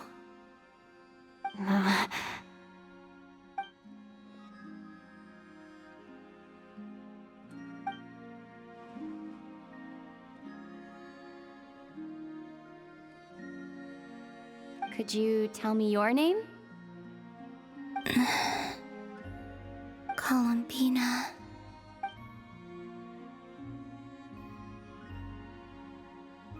Kutar, the damselette, the moon goddess. Pick whichever takes your fancy. I do not know my own name.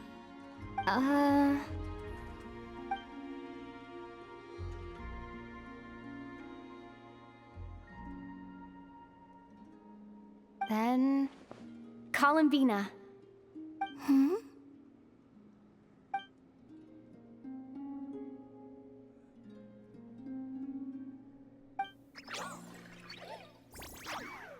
This Kuhenki, this Luanatar, did you bring her into being? Come here, little one.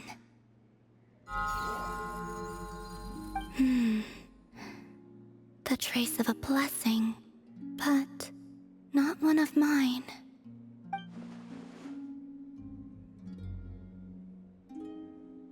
People always assume I can do many things. Assume I have done many things. But I haven't. All I ever wanted was to.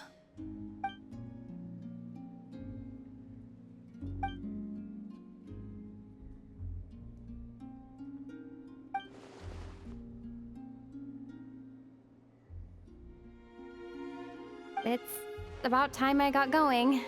I'm very sorry for disturbing you today.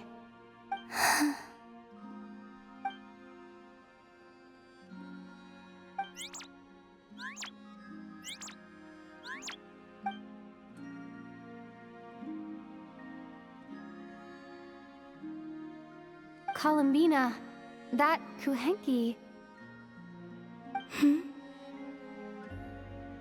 Oh, you're leaving?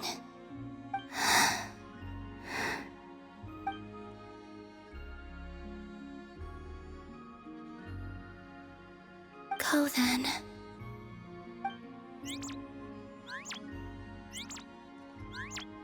Goodbye. Take care. The moon can be treacherous.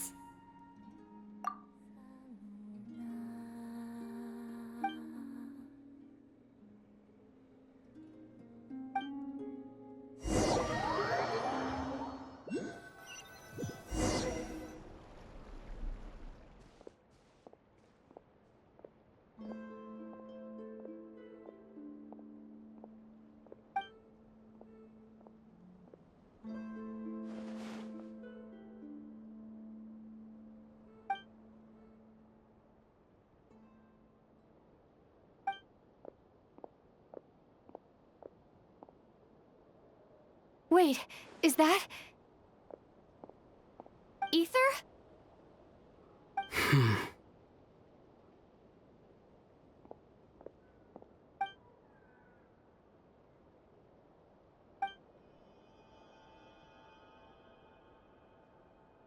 Ether!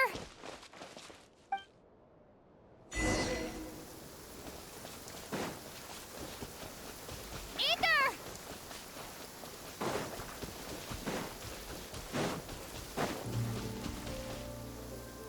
Ether! Lumine, it's you.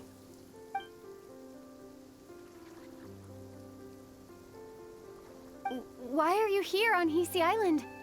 If I told you I was here in search of the Frost Moon Scion's sacred relic, what would you think?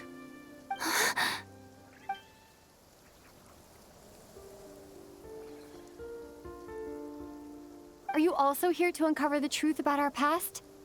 That's right. What happened to us in the past? How we came to Tevat? Why our spaceship crashed here? There are things I want to know too.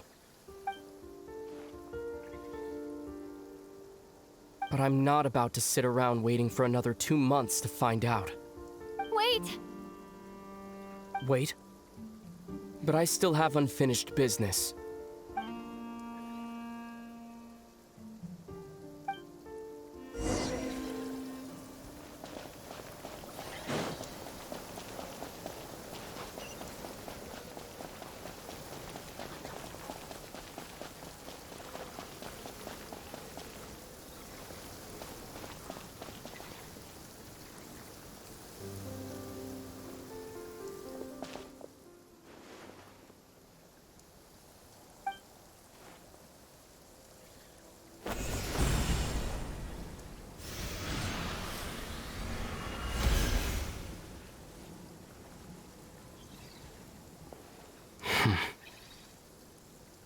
Hold on a second.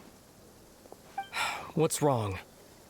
That's the Frost Moon Scion's sacred relic. We can't just... Use it to get to the bottom of all this? We should at least get their permission. You barely even know her. Yet already you hold that moon chanter in such high trust.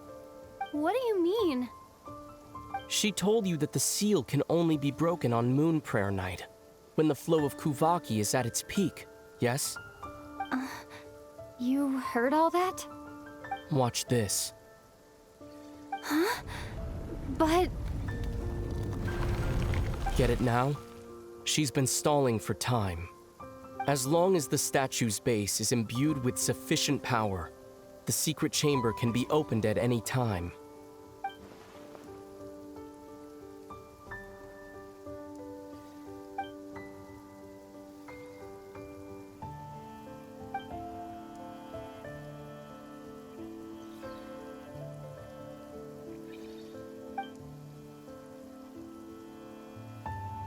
Is it such a sin when I don't put all my cards on the table for you, but not when someone else is doing it?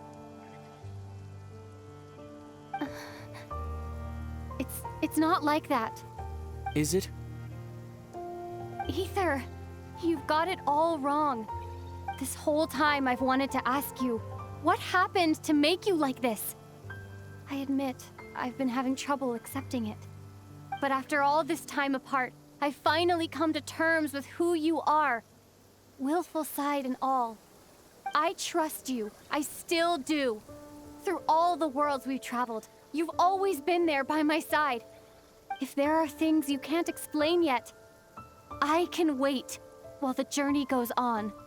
I'll wait as long as it takes, until the day you're ready to talk. Lumine.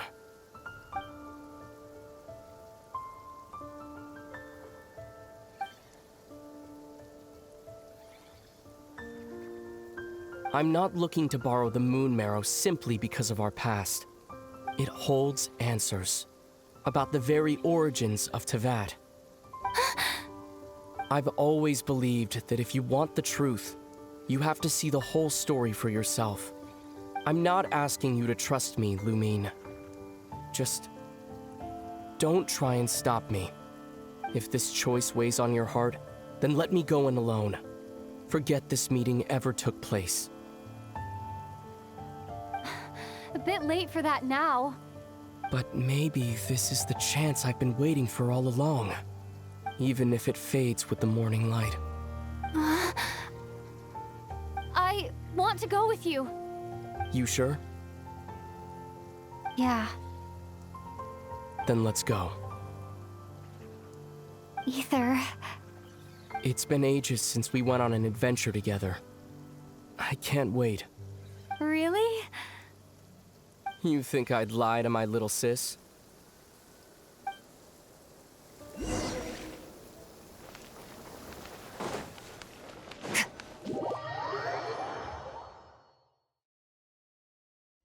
From what I understand, the path ahead is likely to be full of trials and challenges.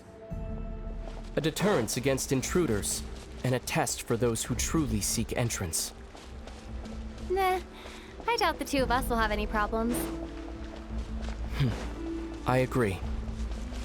Still, if we get separated, things could get tricky. Best we move together and watch each other's backs. Even the sound of your footsteps takes me right back. As a warrior, as a traveler, as my little... Looks like this is the first trial.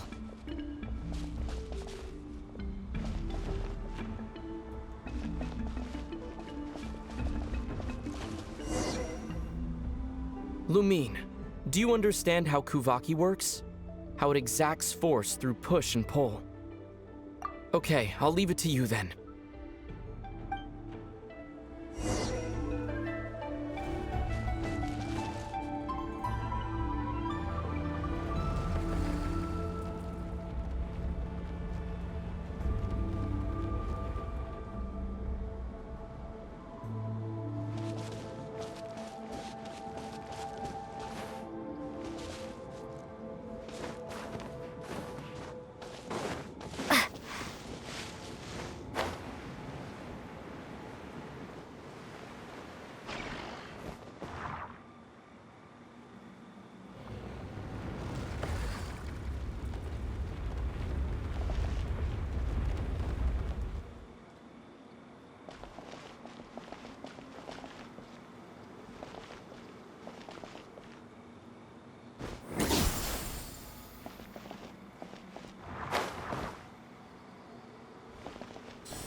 This should help Ether get across.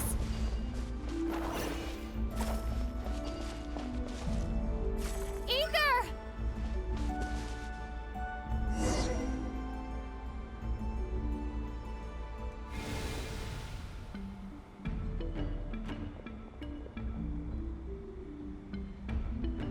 We make a pretty great team, huh? Just like the old days.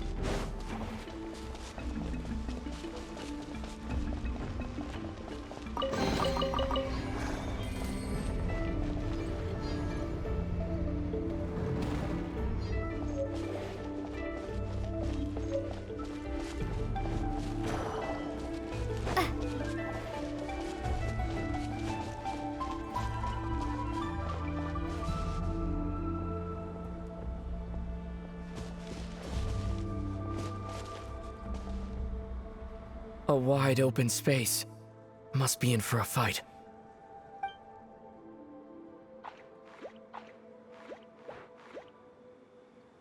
Was that it? What a letdown.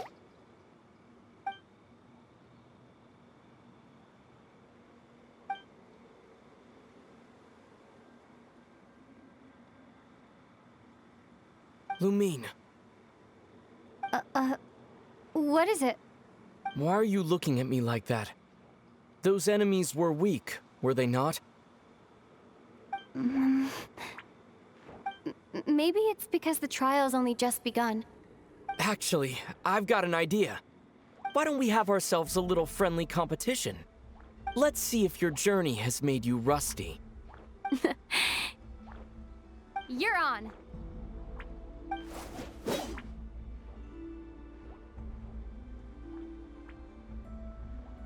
I won't lose to you, Ether.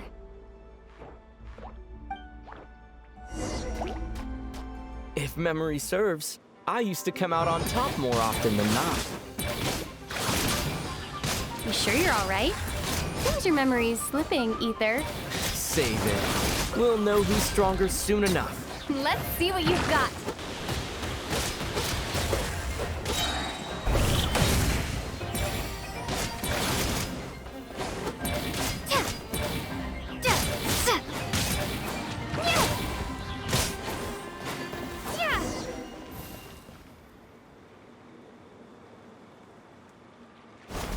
Fine, you win. Didn't feel like you really wanted it anyway. Going all out in a place like this? Sounds like overkill to me.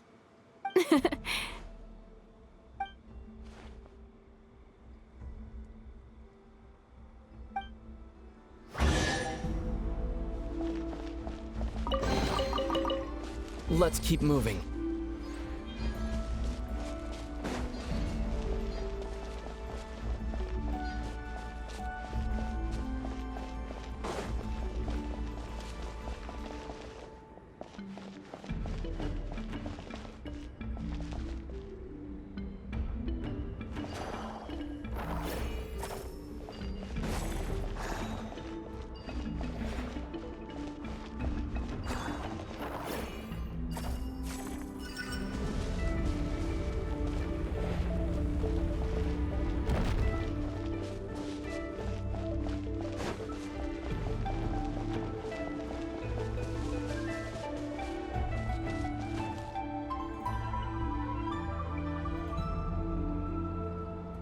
What is this place?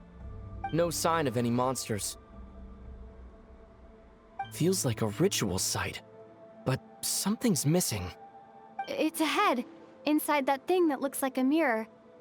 I can feel it. But maybe it's sealed within? Can you open it using Kuvaki? Apparently not. Do you think it might have something to do with the Frost Moon Scion's bloodline? Ether? If this is about strength of blood, what could possibly stop us? Let me give it a try. Why don't you check around for other clues? Sure.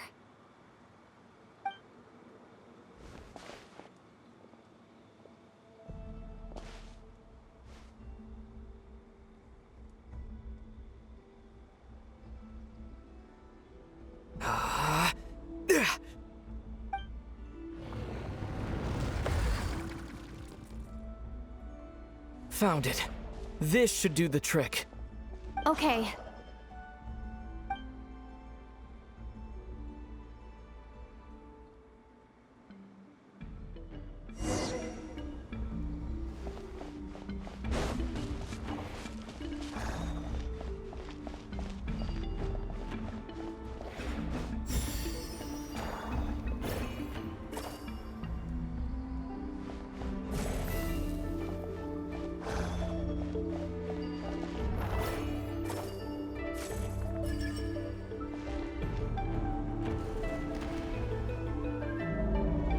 Yep, that got a reaction. That's one down.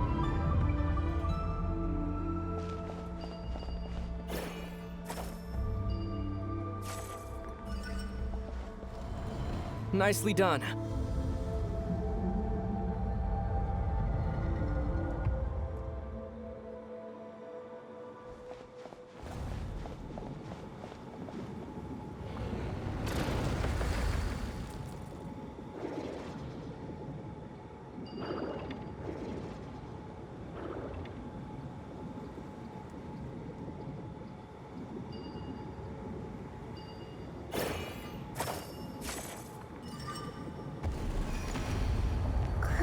You've got this. One more to go. Good work, Lumine.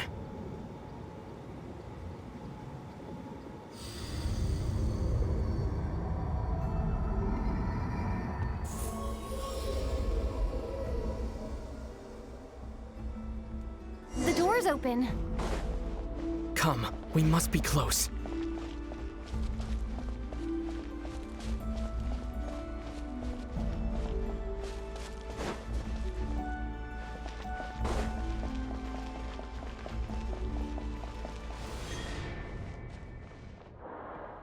Stay on your toes now. Have you considered that I might be the more experienced between us? Is that so?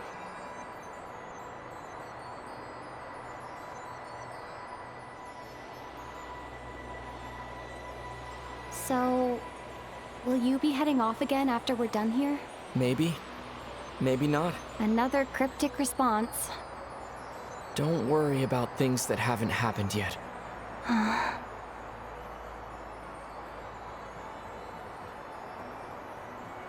At the end of all this, what do you think we'll find? Whatever it is, we can handle it. What about the end of our journey? That's not something we need to worry about right now.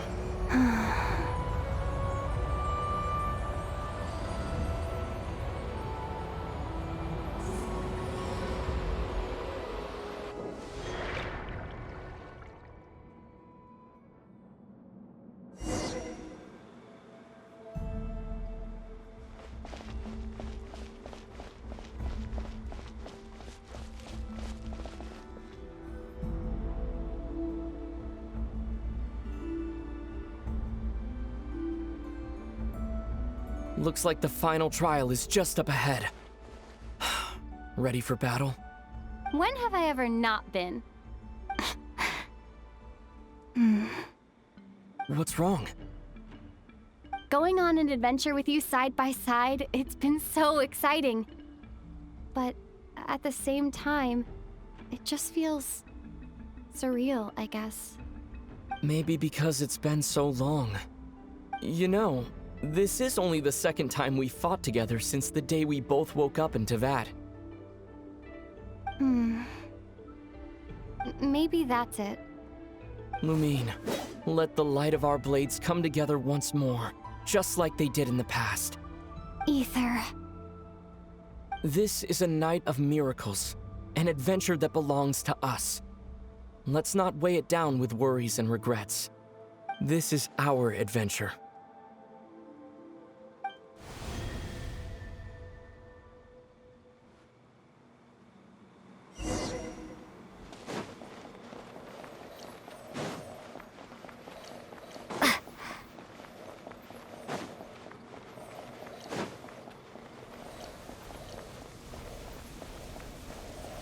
Here goes nothing.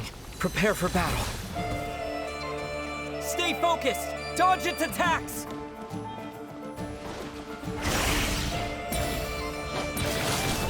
Don't forget to heal yourself! Now's our chance!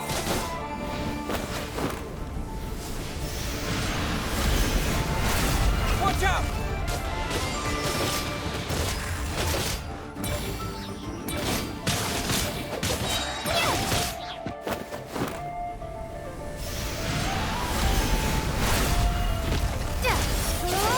Time for the finishing blow! Stay focused! Dodge its attack!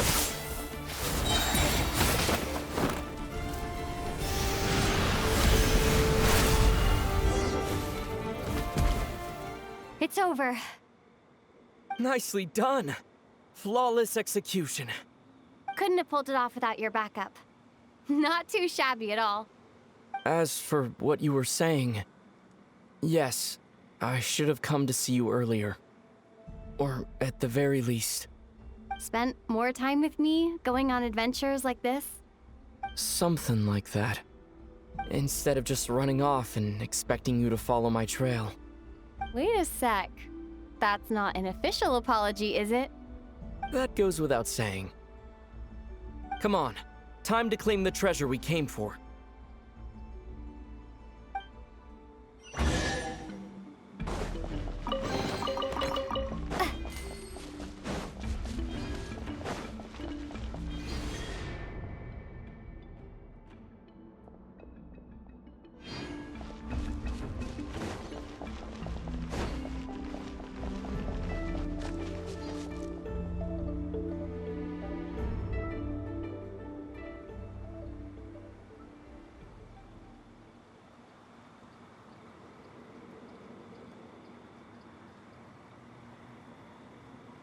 So this is the Moon Marrow, the treasure we've been after. All right, go get it for me, Lumine. It belongs to me.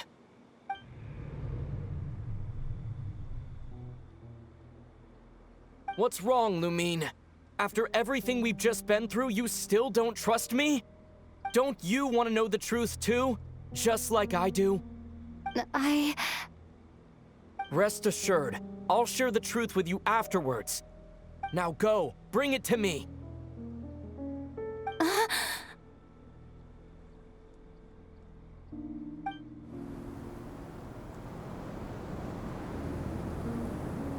What's going on?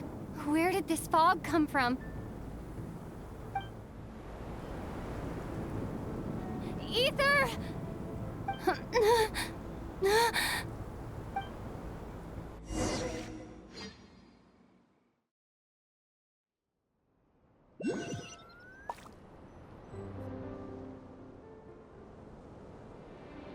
Ether!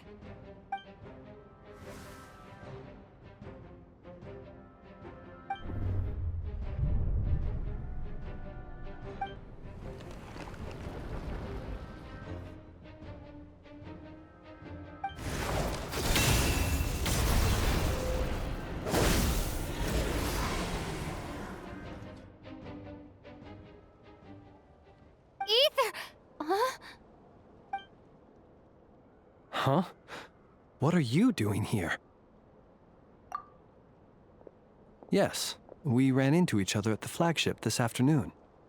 I'm honored you still remember.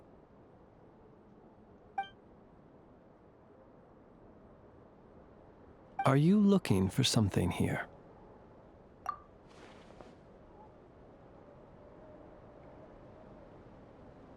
And you just happened to end up surrounded by the Wild Hunt.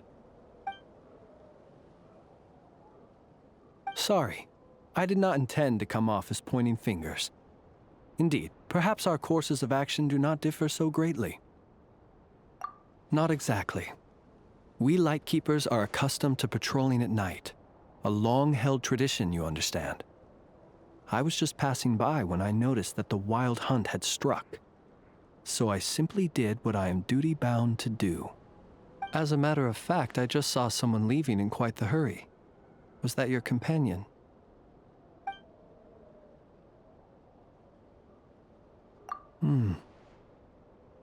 Perhaps I should take my leave now. After all, my patrol isn't over yet.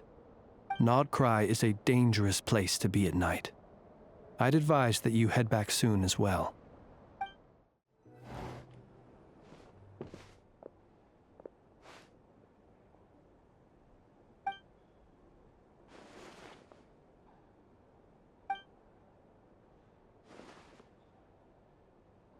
Paimon woke up and saw you were gone, so she made you a cup of berry juice to help you sleep.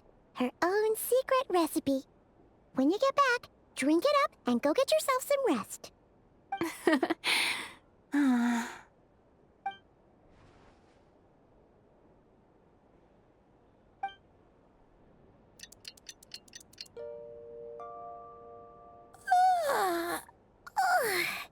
Good morning? If now still counts as morning. When did you get back last night? Did you sleep well? Good to hear. So, where'd you wander off to on your midnight stroll? Anything interesting to see in Nod Krai at night? Oh, really? Come on, don't leave Paimon hanging.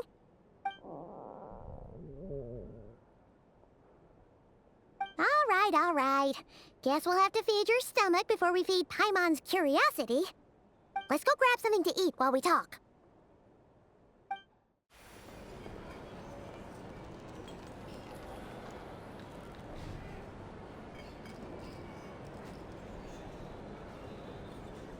Phew! This is just the best, huh? Free food, free lodgings. This Varka's friend for life material, that's for sure. Hey, did you hear what happened? Hear about what? You know, all that commotion over at the Frost Moon Scions. Crazy, huh? Huh? What happened? See what I mean? Completely oblivious to what's going on around you. The sacred relic of theirs. It's been stolen. Hey, slow down! Paimon knows you're hungry, but you don't have to worry about her stealing your food. At least, not today. What? Was it those Fatui? No idea, but the news has already spread right through Nasha Town. What did their high priestess what did they call her again? The moon something? Anyway, what did she say about it? What could she say? She's the one who discovered it was missing.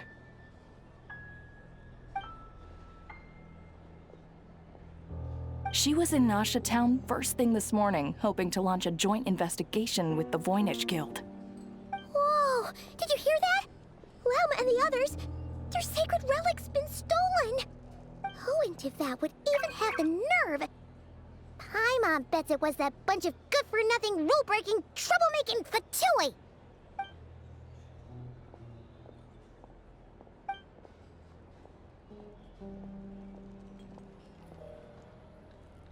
Huh? What's wrong? You feeling okay? A joint investigation? Good luck getting any takers. Unless there's some reward or business opportunity to sweeten the deal. Same thoughts here. So just a few minutes back, she switched gears and headed over to the one place that might actually be able to solve this. The Curatorium of Secrets.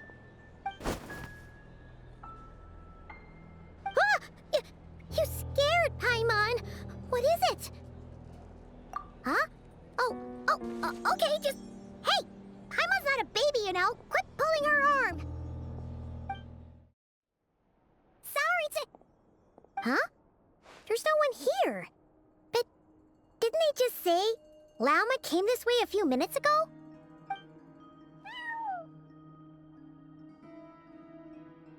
No one except for a cat watching over the front desk.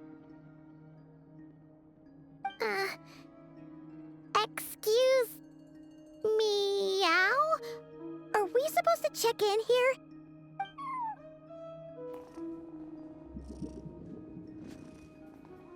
No idea what that means.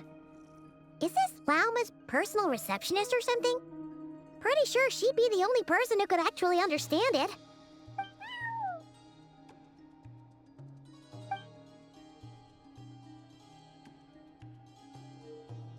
Huh? It into that room. But why not? Like I told you already, that's just... Huh? Another client.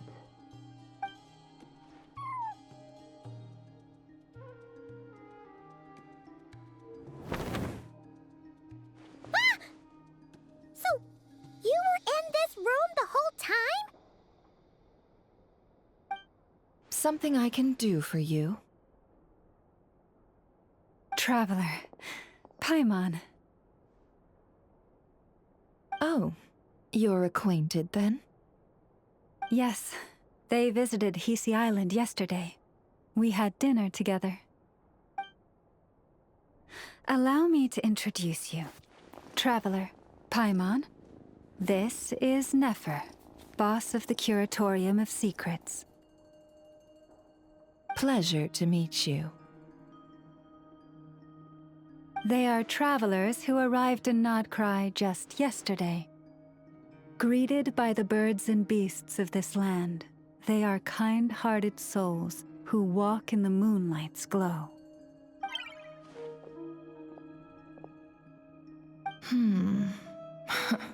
Interesting.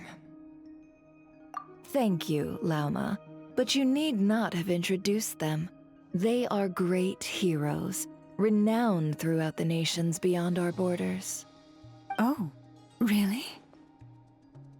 Do not forget, I deal in information.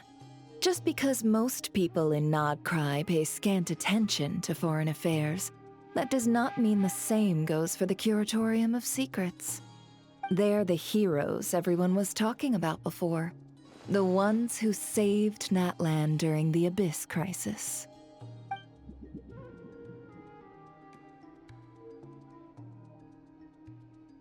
I see. We Frostmoon Scions seldom leave our domain, so I had not heard of your heroic deeds. Please, forgive my ignorance. It's no big deal. We were hoping to keep a low profile anyway. If we had to list all of our titles and good deeds, we'd be talking till sundown, and then some. Huh? What's wrong? Still not feeling great? So, what brings you both to the Curatorium today? Oh, so basically, we were just eating when we overheard people talking about how the Frostmoon Scion's relic had been stolen, and then she dragged Paimon over here. I see. Ah, I see. So you came over here because you were worried about Lauma. A combination truly befitting of great heroes. Strong at arms and pure of heart. In that case, Lauma, I've got a suggestion. Why not ask these battle-hardened heroes to take the commission for you? Honestly, it's a little beyond the means of such a modest establishment as ours.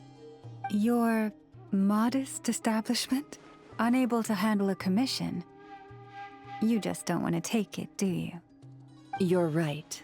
I do not. What kind of commission is this? Surely it's not to recover your stolen relic?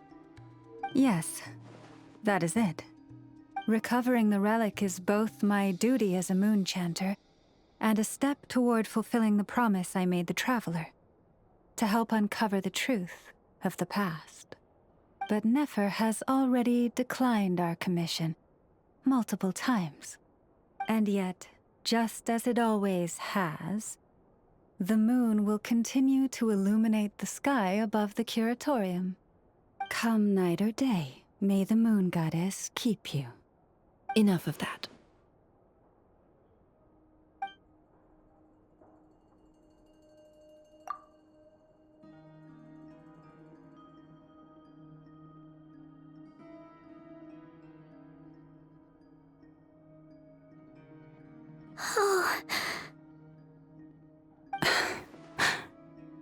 So, according to her, she never came into contact with the relic.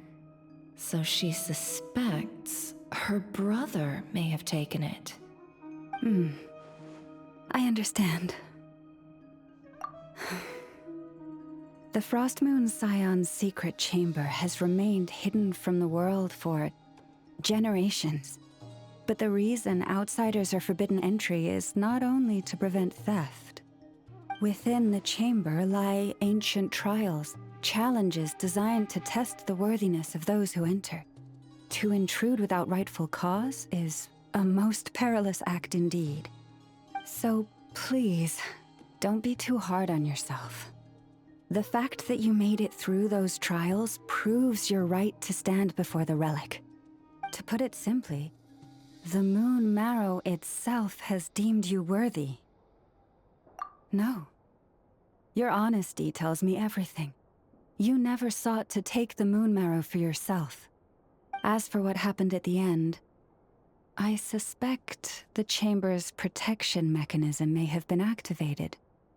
Among those who entered the final chamber, there was either someone with impure intent, or else an abyssal presence.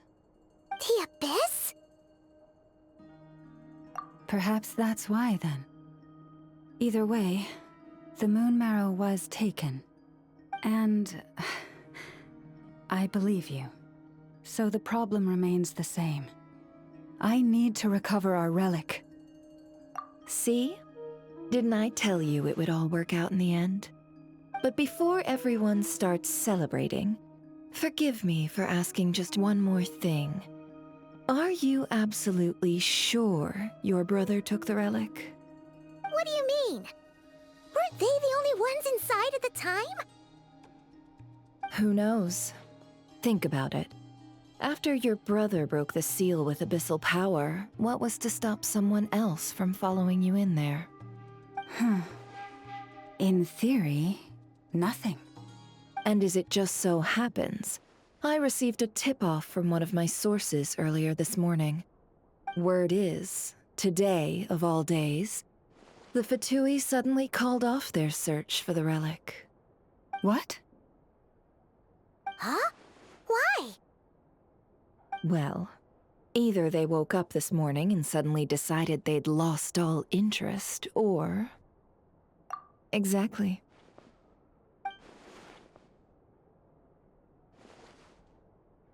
Are you wondering if your brother might be in cahoots with the Fatui? Which is why I asked, are you absolutely sure your brother took the relic? Or to put it another way, do you really know your brother?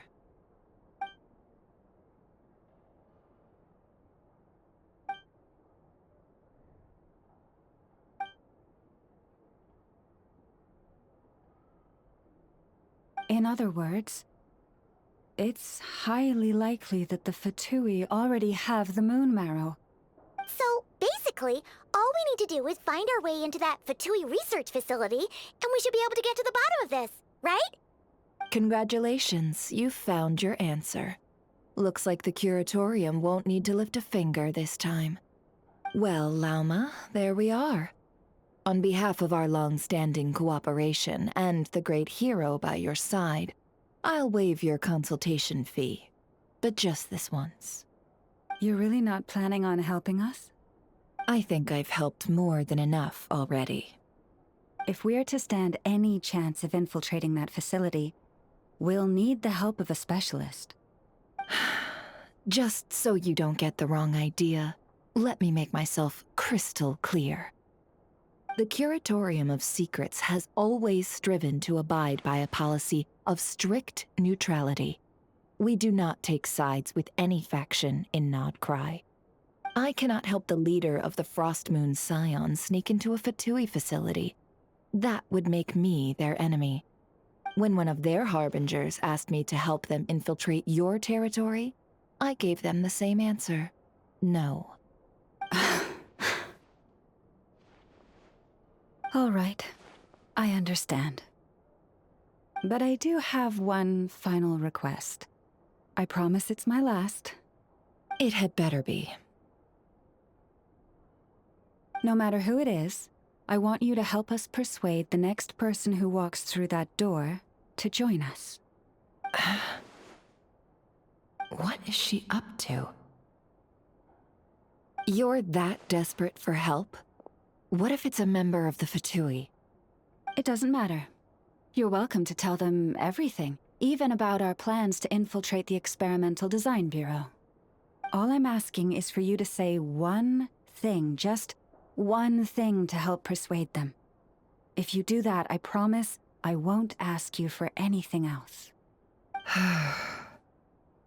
Made up your mind? Fine. Fine, I'll play along with your little game. Besides, as long as I'm not personally involved, no one can accuse us of taking sides. Boss, I'm back!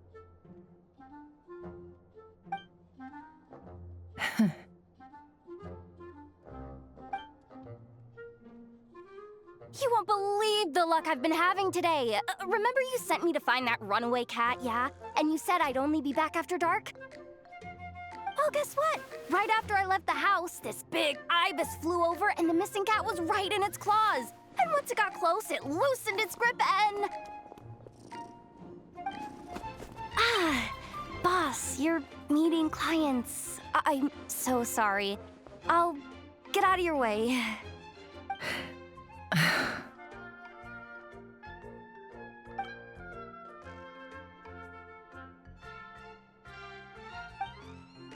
Yehoda, dear, come here. Huh? Me? Is something the matter? Oh, hi there. My dear Yehoda, I have a request. Yikes!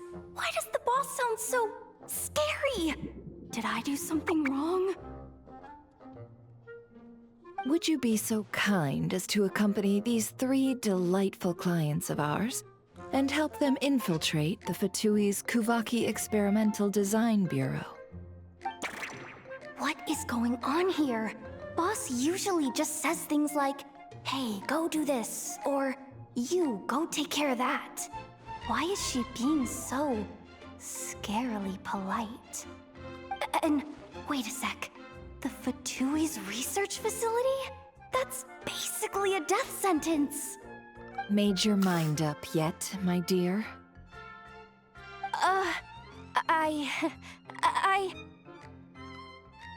What is up with Boss today?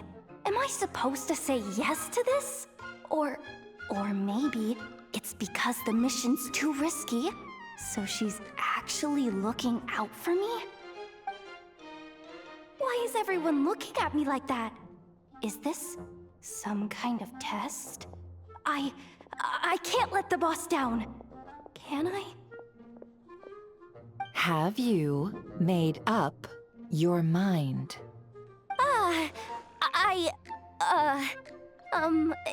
That's... Sure, why not? Really? You really don't mind helping us? Huh? Oh, yes. I mean, no. Of course, I guess I do. Oh, thanks so much! We owe you big time! On behalf of the Frost Moon Scions, too, thank you, Yehoda, for your help. What the? Seriously, what just happened? Why does the boss look so fed up? Oh no. Was I supposed to turn them down? All that mentoring, time spent teaching her how to deal with different factions. In one ear and out the other. Never. You got what you wanted. You promised that was it. I know this goes against your principles. I won't forget the favor. Trying to get me to change my mind now? Of course not. I just wanted to say thank you. So, thank you. Oh. Yehoda, we'll leave the planning to you. Let's discuss the details elsewhere. Huh? Oh, okay. Oh, what have I gotten myself into? Oh, By the way, Yehoda, before you go, What is it, boss? you're fired. Huh? Effective immediately. As in, this exact moment. The curatorium will take you back, of course, but only once you've completed this commission for our 3 clients. What? Is there some issue? Well, here's the upside. Without me taking a cut from your commission, you'll earn more. Seriously? Can someone explain what's going on here?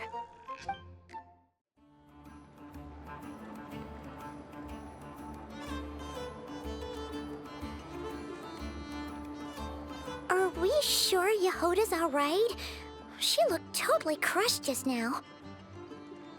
She'll be fine. She's just in shock. But one thing's for sure. The Curatorium's professional standards are beyond question. The fact that she only requested 1 day to prepare says it all. As an apology, I'll ask my animal friends to help her out more often in the future. Also, thank you for being honest with me. It means a lot. Was it really, though? As far as I see it, trusting your family is never wrong. In this case, let's call it a misjudgment. But the truth is, we all make mistakes every now and then. What matters is how we deal with the consequences. So, in return for your sincerity, there's something I'd like to share with the 2 of you as well. Oh? What is it? Perhaps it is something best said under the moon's gentle light. Would the 2 of you meet me on Hisi Island tonight? Oh, it does sound important. You're right. There's too many people here. Somewhere quieter makes a lot more sense. Thank you both for understanding. Then let us meet beneath the moonlight. Lauma, we're here! Huh? Lauma, are you praying? I am indeed. For the moment I was born, my people exclaimed, "Behold, eyes like the moonlit tide, antlers like the crescent moon, and blood that glimmers silver as the moon's reflection." From as far back as I can remember, I was revered as the Frost Moon's emissary and the Moontide Maiden. The first words I ever learned were prayers to the Frost Moon. The first gestures, those of our sacred rites. Wow, that must have been tough. Back then, I didn't know any better. It all just seemed so natural. The Frost Moon Scion's bloodline has long since begun to run thin. Nowadays, even those of us with antlers are few and far between, let alone those attuned to the power of Kuvaki. But I...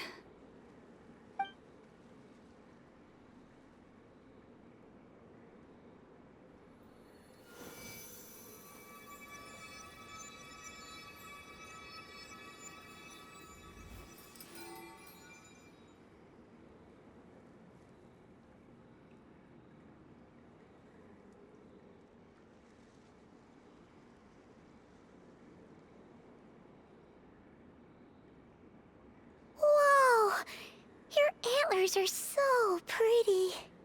They say it's an extraordinarily rare condition. Once in a century, if that. I am unusually sensitive to the moonlight, as well as to the Kuvaki's ebb and flow. As a child, I could barely sleep because of it. Oh no! It was that serious? To others, fluctuations in Kuvaki are something you easily get used to, like a gentle tide lapping away at the shore. But to me, that same tide is a towering tsunami, a surging swell crashing against me. Of course, as the years went by, I learned how to suppress my senses and my power. enough to keep it all from overwhelming me. But because of that, I also had to walk the path of concealment. Concealment? From the moment I was first taught to pray, my kin would point up to the night sky telling me, that Lauma is the frost moon, the last of the moons, the sole surviving truth. But I would ask them in response, why? Why can't I feel anything from it at all? Later, I came to understand that they simply could not tell where the real tide was coming from. They couldn't sense it. The true moon beyond the sky's veil.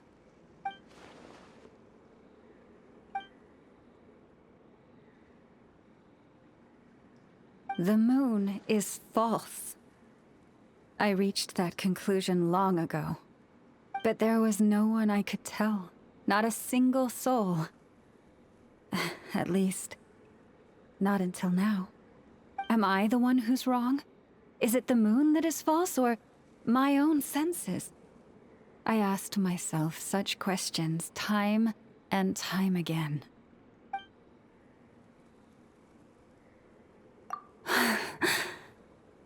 Thank you.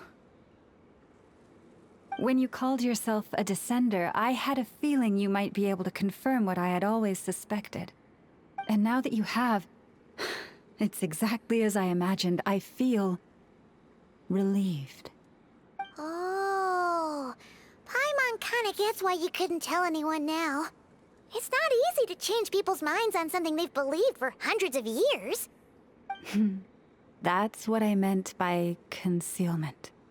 I knew too much, so I had no choice but to keep my people in the dark. Every prayer I offer feels like a lie to keep myself going.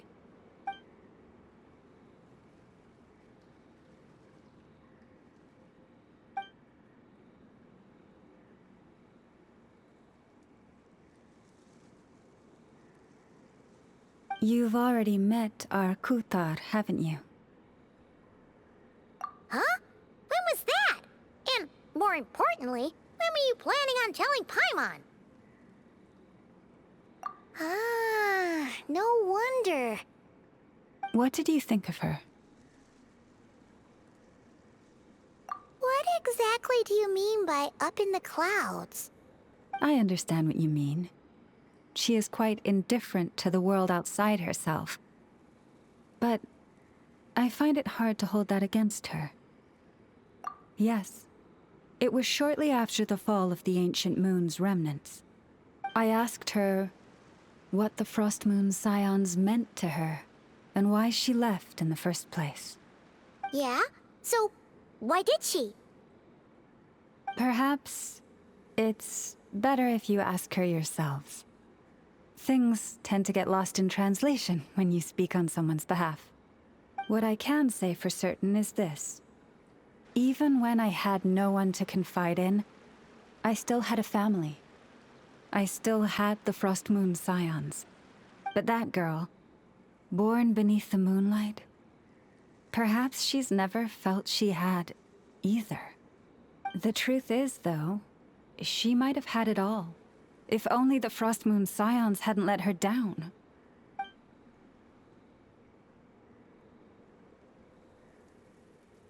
The Frost Moon Scions now walk a path of error.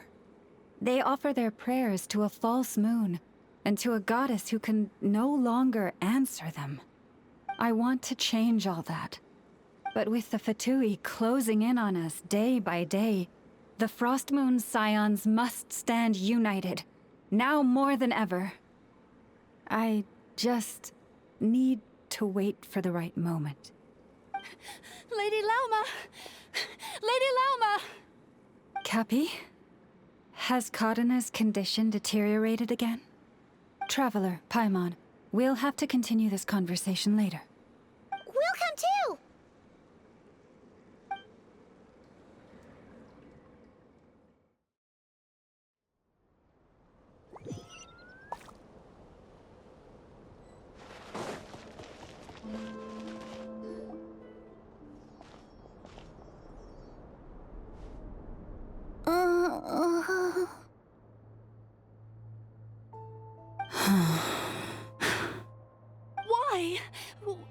I do something wrong? I've been praying to the moon goddess every day. Why isn't she getting any better?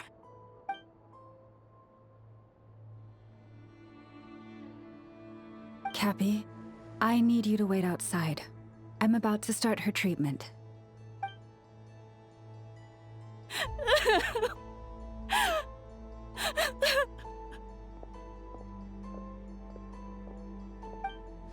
Is there anything we can do to help? Just don't be alarmed by what you're about to see. And please, don't let her mother see it.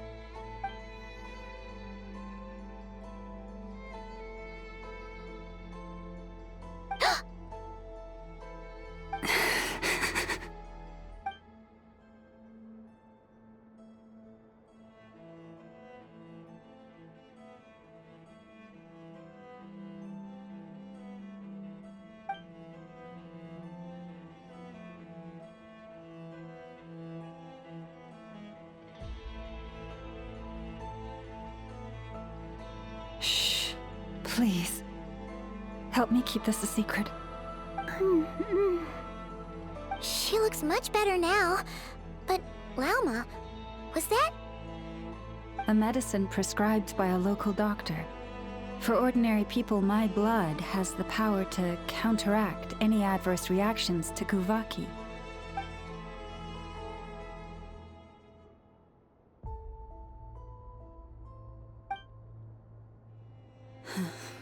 So, now you know another of my little secrets. I had hoped to guide the Scions out of error before Karina's illness reached this stage, but clearly, I was too late.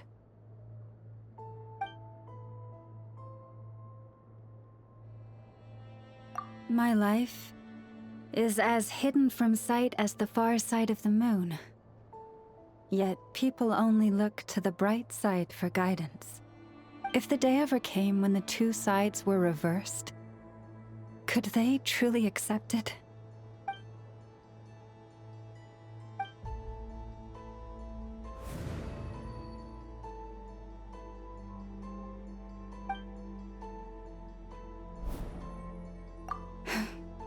Hearing you say that puts my heart at ease.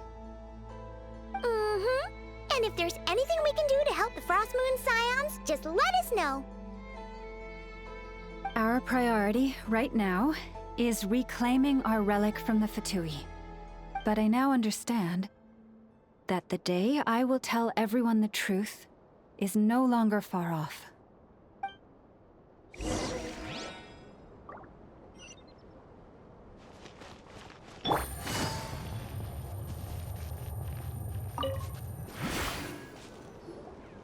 Wow!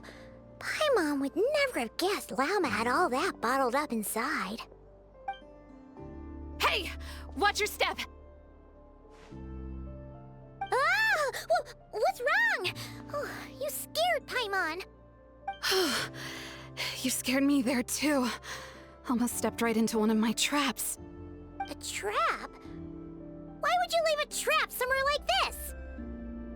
Well, it's not like this is a main path. And besides, we Frost Moon Scions would recognize it instantly.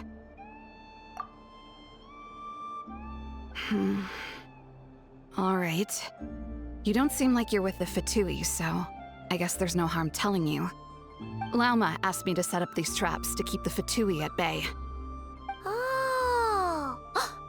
Come to think of it, their 3-day ultimatum is almost up now. Yes. Hopefully they'll back off when they realize we won't go down without a fight. Oh, you've done a lot for the Frost Moon Scions too, just like Lauma.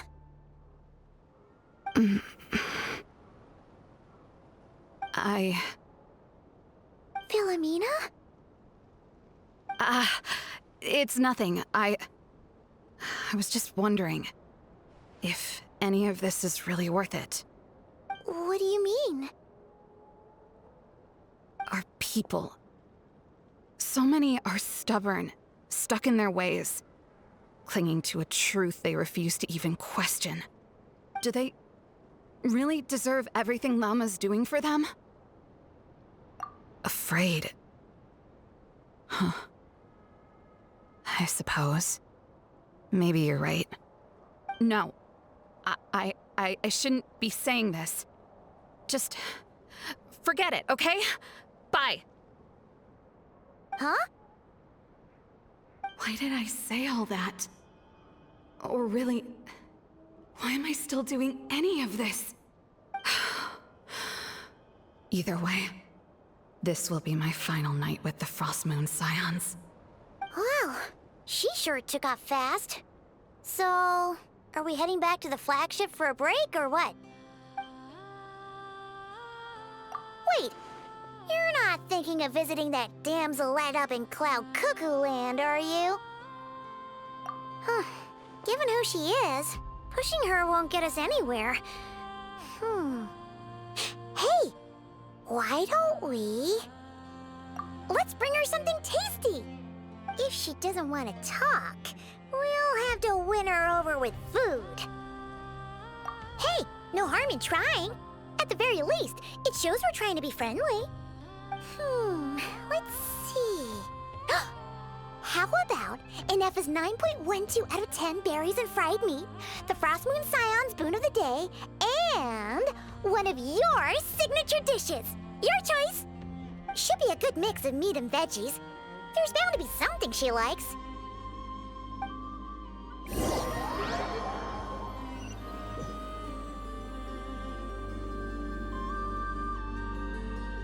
All right, food's packed and ready. This is the place, right? Why does it feel like we're going to visit a patient? Oh, no. Take this seriously, Paimon.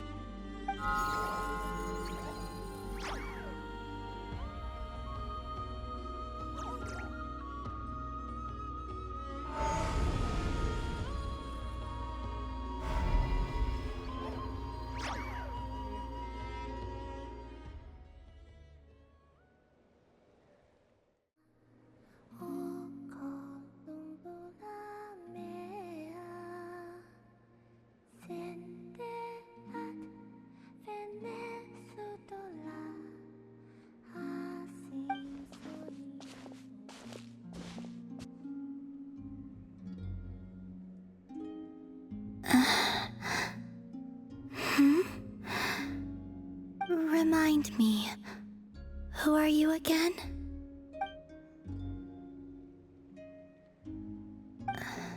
A different one floats by your side today. A different one? What's that even supposed to mean? Oh, there goes Paimon's perfect conversation starter. Hi there. Paimon is Paimon, and this is the Traveler.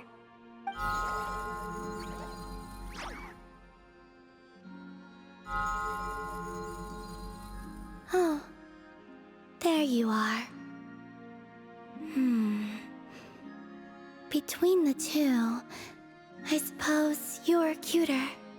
Wait, what do you mean Paimon's less cute than that floaty thing? Columbina. What is it? What's your favorite kind of food?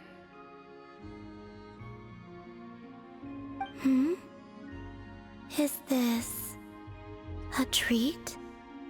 Or an offering? Let's go with treat. Anyway, this is all the Traveler's cooking, so please, help yourself.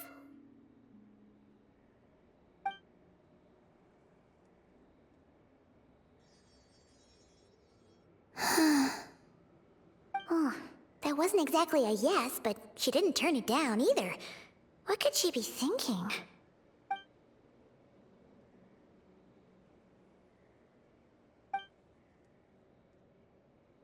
So, what do you want to ask?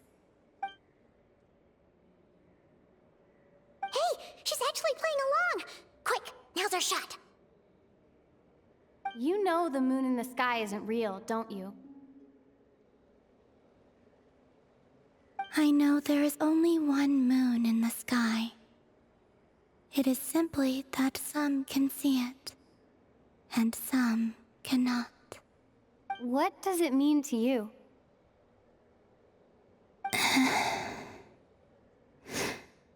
The missing prologue. What?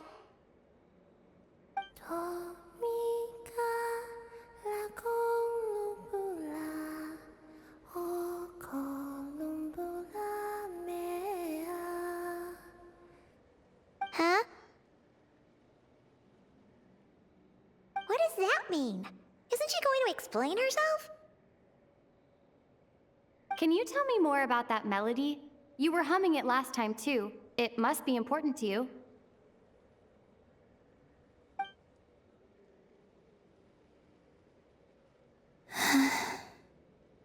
It is all I remember from the moment of my birth. A melody. A few lines of lyrics. Like a lullaby from a foggy dream. Oh, so who was singing it? I do not know. I have nothing else. Just that song. Huh? And the Frost Moon Scions who found me. They had nothing either, but hope. Before I even knew what was happening, they were already calling me their goddess. And I had no reason to decline. Like two lost infants unknowingly exchanged, I adopted their faith. And in return, they adopted me. But my adoption drops you into the story halfway through. What came before was scribbled onto the wrong pages, never even bound into the book. That sense of something missing only served to nurture their greed and doubt. And thus, I came to realize that this place was never truly my home. Greed and doubt? O Moon Goddess, forge weapons for us, drive out our enemies, and expand our lands. O Moon Goddess, heal our wounds, ease our suffering, grant us strength. They asked for everything, and I obliged. Until the day came when no answer could be given. If mortals can turn to the gods when they are powerless, then who do the gods turn to when they have nothing left to give? You've got Paimon there. In those days, the Frost Moon Scions cared more for faith than for truth.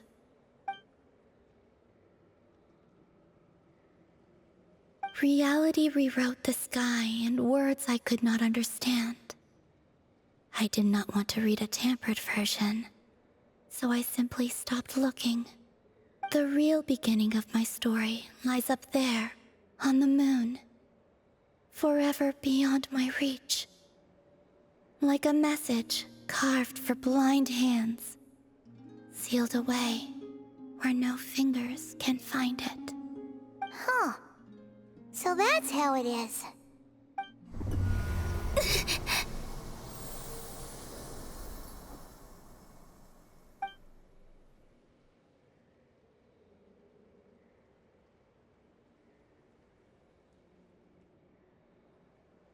What's wrong?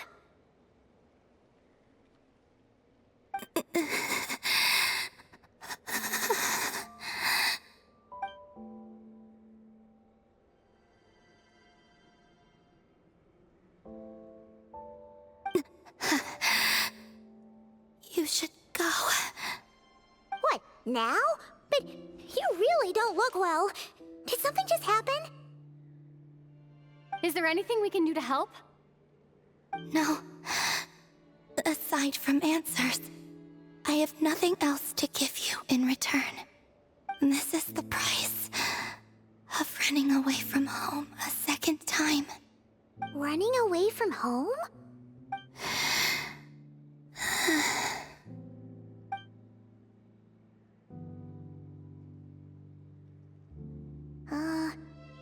Is she heading towards the food?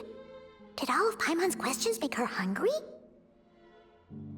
Do you still have many questions? I know I should offer more in return for your kindness, but I'm feeling a little worn out. Oh, so sorry about that. The Tsaritsa was right. Freedom always comes with a price. She said I could treat the Fatui as a second family, a second home. But in the end, they were no different. All they wanted in truth was my power as the moon goddess. I'd rather not dwell on such unhappy memories.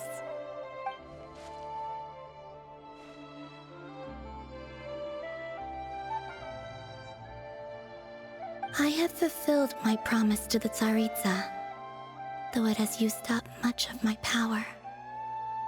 So you see, this has nothing to do with betrayal. So, you're just staying here for now, resting and recovering your strength? Yes. What about these flowers? They have grown in Nod Krai for many generations. They're highly sensitive to the ebb and flow of Kuvaki.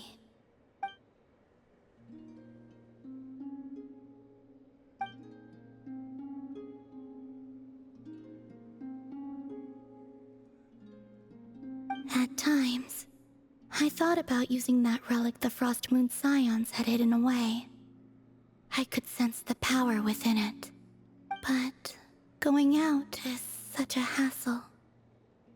People might see me, and I promised Lauma I wouldn't show myself to anyone.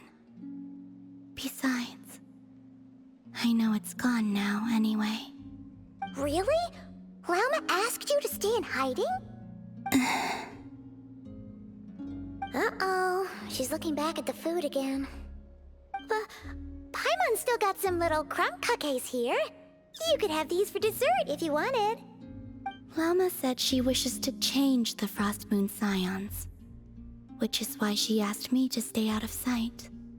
I don't really understand what she meant, and to be honest, it's not something that concerns me.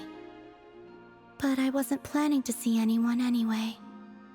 If they found their way here themselves, that's hardly my fault.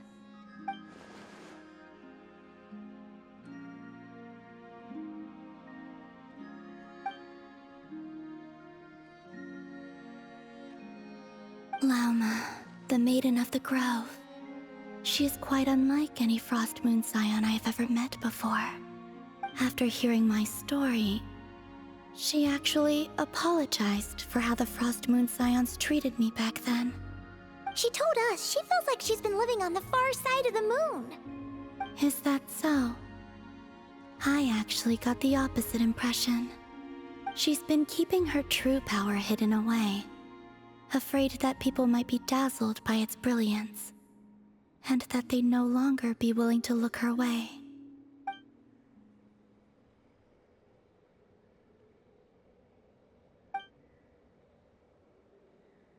So, what do you wish for now?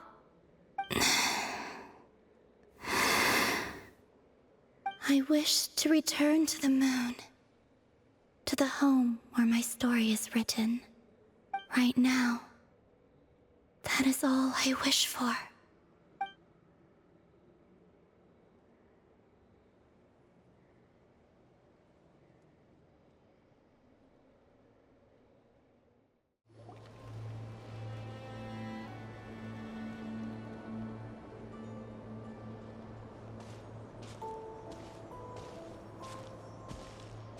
Huh? How come you're here by yourself, Lauma? Where's Yehoda?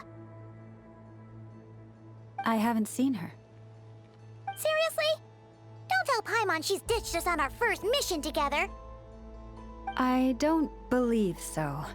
Nefer and I have our differences, but that shouldn't interfere with our shared objective. Recovering the relic is my duty. But as far as she's concerned, there's plenty to gain here too.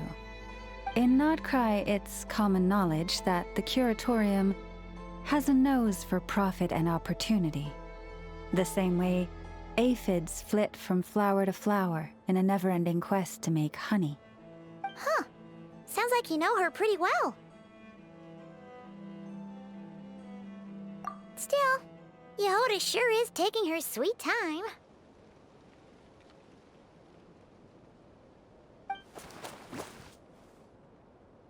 Hmm?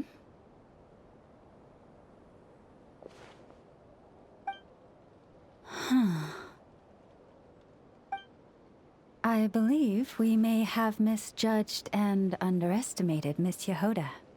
Huh? What do you mean? As a former employee of the Curatorium, I'm confident that she possesses both professionalism and integrity in ample measure. Huh? Ah! What was that noise? The sound of a wavering conscience, perhaps? Ah! Whoa! Something just fell down. Hello, everybody! What kind of an entrance is that? Wait a second. Have you been hiding nearby this whole time? Yeah. I was just, scouting things out from up high. Darn it. How did Jane Doe even notice me up there? I can't believe I'd only realized I'd run out of smoke bombs this morning. What if something goes wrong inside? How am I supposed to make a quick getaway now? Thought I could just hang back and wait for the clients to get cold feet. But nope. Turns out they're all completely fearless. Don't they know how scary the Fatui are? Really sorry, everyone. Truth is, just as I was heading out this morning, I discovered I'd run out of a super important, completely essential, absolutely indispensable piece of equipment. So, what are we gonna do? Well, as I see it, there are two options. Plan A is we take a detour to Nasha Town to restock, though who knows if any shops will still be open this late. Plan B is we call it quits right here, disband the team, and I'll go home. My place is only like a 10-minute walk from here, so... Personally, I vote Plan B. Bada bing, bada boom! Maximum efficiency, minimal effort. Don't try to solve your problems by running away. Not a fan of either? Then I guess our only option is to fall back on Plan J. That's J for Yehoda, by the way. Why didn't you just tell us that was an option in the first place? Come on, that would have totally ruined the surprise.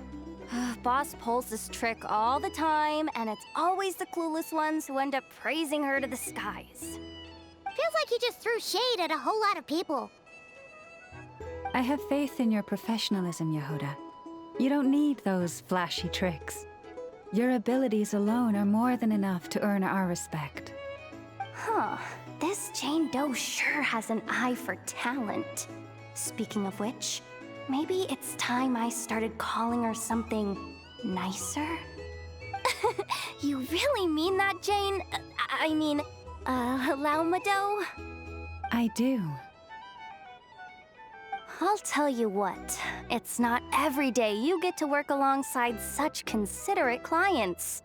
I have a feeling we're gonna make a great team. Plan J is this. We find our way in through the freight access on the facility's east side. It's tucked away from view, and security's lighter at night. I've prepared some special gadgets too, so we should be ready for anything. If we want this to go without a hitch, we'll need to work together every step of the way. So everyone, stick close behind me. Now that finally sounds like a real pro talking. Hey, you saying I didn't before? Kinda, yeah. You... Ugh. Never mind. A top-tier treasure hunter like me never lets the naysayers get to her. All right, let's go over what we agreed on yesterday. The goal of infiltrating the Kuvaki Experimental Design Bureau is to locate and, if possible, recover the relic that the Fatui stole. We also need to figure out why they built the facility in the first place. I'm worried that they've set their sights on the ancient moon's remnants on Hisi Island, too. Well, now that we've got a plan, time to get this show on the road.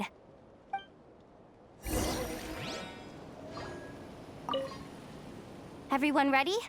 Yeah? Then, let's move. All right then, let's get this job done.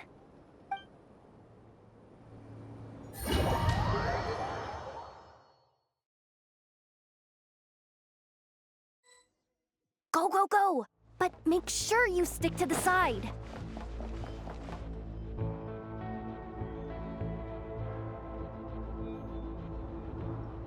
Just as I thought. There's a gate controlling access from the outside. Good thing I brought this keycard, huh? Well, technically I stole it. But no need to tell them that, right?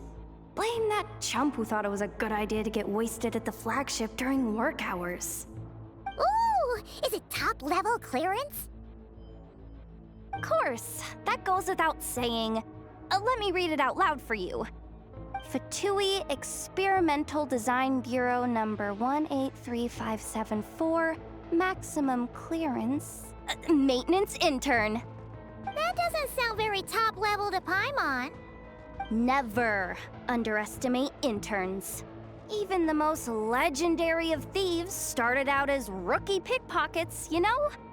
Besides, if it wasn't for this person's selfless generosity, we wouldn't be able to just waltz in like this, would we? Feels like you're trying really hard to change the subject. Allow me to teach you the first rule of treasure hunting. First and foremost, use every resource at your disposal.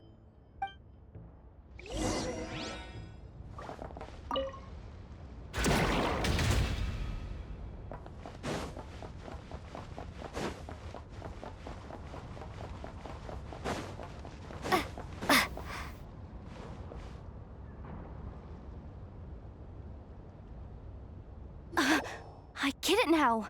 It's like a pair of light bulbs just lit up in my head. What did you just get? The blue light, aka Plan A, is telling me to take the path along the left side. It'll be a lot stealthier, but that might mean a bit of a detour. The red light, aka Plan B, is saying, just charge straight in. But that'll mean dealing with, like, a dozen sentry bots already powering up. Although, I might be able to switch them to training mode. Their attacks will be weaker, but we'll still be in for a fight. Can't you just put them in sleep mode? Hey, I told you, I'm just a maintenance intern. Give the new recruit some time and space to blossom, will ya? We're still pretty close to the entrance. Surely they'll call the whole thing off once they see what these bots can do. Anyway, I say we go with Plan B. Either way, I won't be doing any of the fighting, so the shorter route sounds good to me. If we can avoid fighting at this stage, we should. Plan J is to call it a night so we can all make it back to bed before sunrise. After all, the deeper we go, the more dangerous this is gonna get. So we might as well give up while we still can. Well, all right then. Just don't forget, whatever you do, don't let those recon bots spot you. Let's see. No kidding. Ineffa told me about something like this before. I can't believe that dumb robot actually helped me out for once. All you gotta do is this, and the recon bots will be reassigned to another position. That way, when it's time to move forward, the path will be clear. Which reminds me, it's about time I taught you the third rule of treasure hunting. Go with the flow. What about the second one? You skipped that one. Huh? Did I? Oh geez, must have gotten them muddled again. I mean, the second rule is exactly the same as the first. Guess that's what you meant by going with the flow, huh?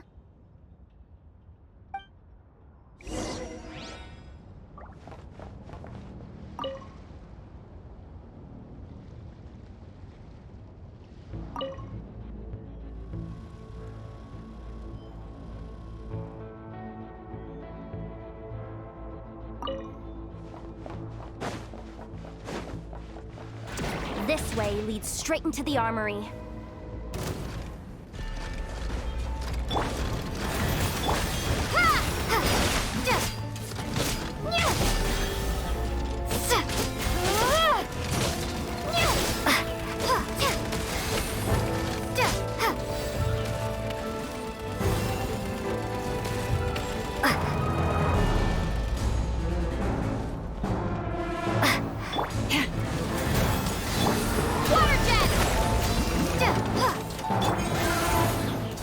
By the frost moon of old.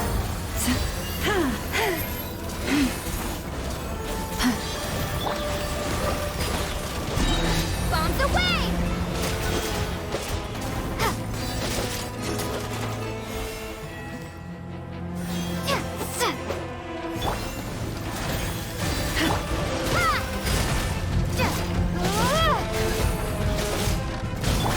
With one heart, we pray.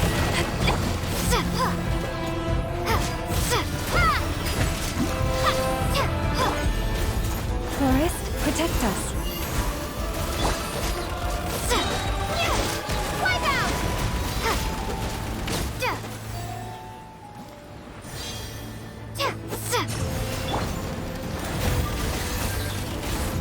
For the everlasting forest.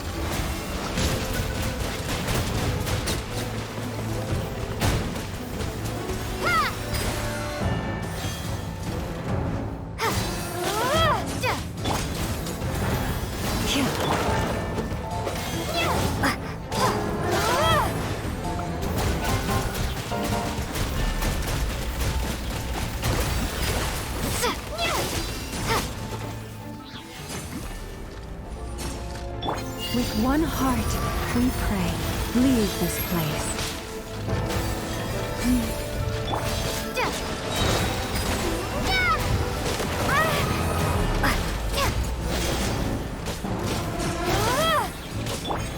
Forest, protect us.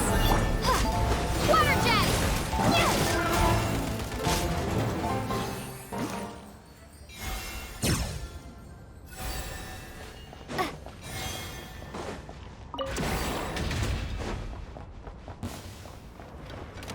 By the frost moon of old, leave this.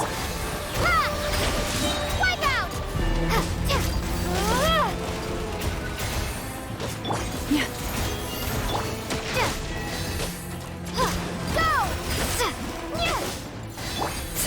You poor lost lamb.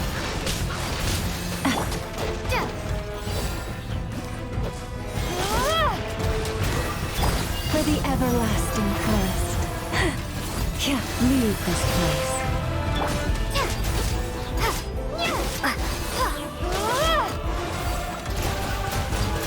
Water jet!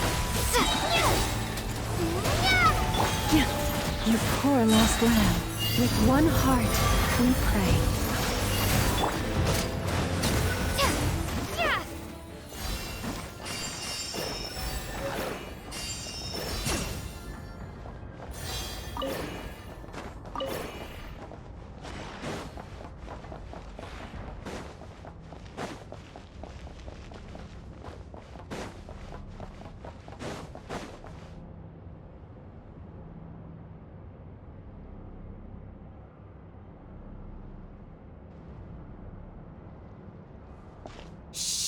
There's someone up ahead.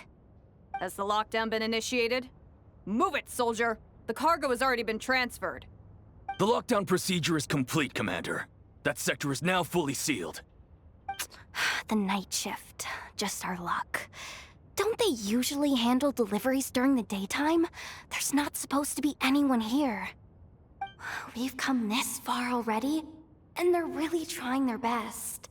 If I suggest backing out again, it's not gonna look good. Come on, brain. Think!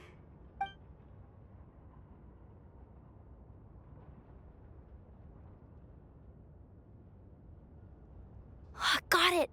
The freight shaft to the upper levels. We might have a shot there. Let me see. Huh? The recon bot in the middle's not responding? A double lock failsafe? We've been outfoxed. Stay calm. Stay calm. One step at a time. Let's just find a way across first.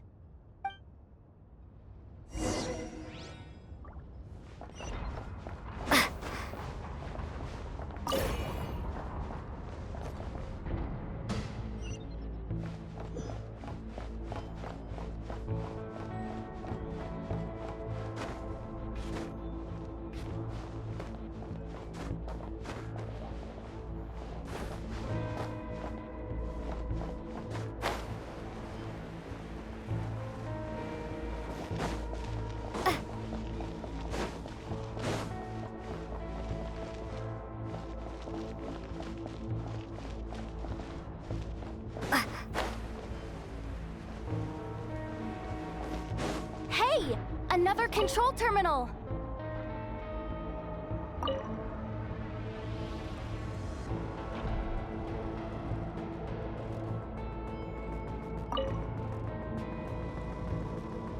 All set. Let's head down this way.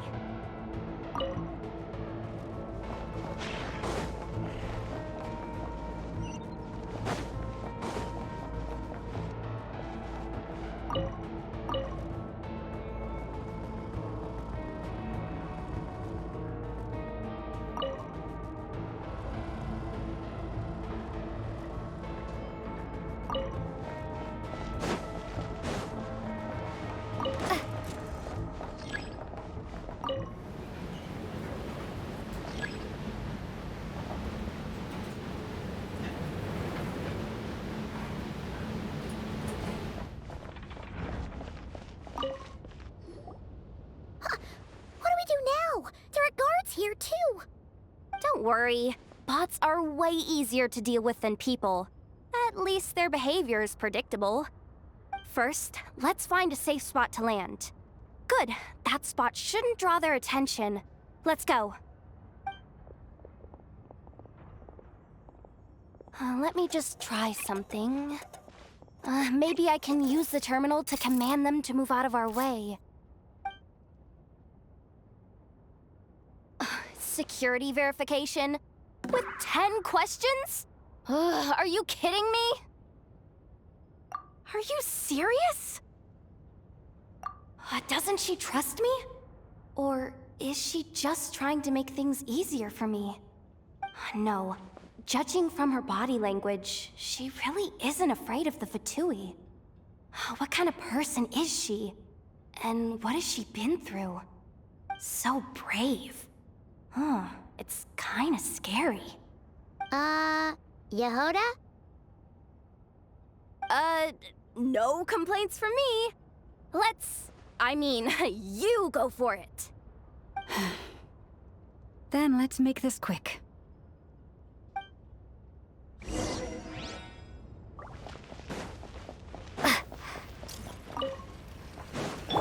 Forest, protect. Go!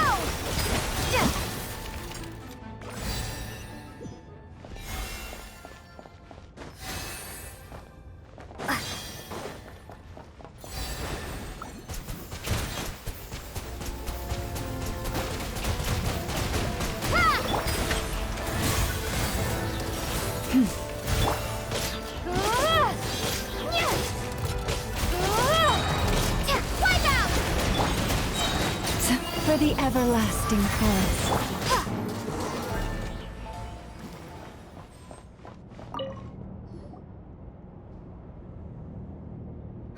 Didn't think they'd even cut off the supply of Kuvaki. They're being really cautious.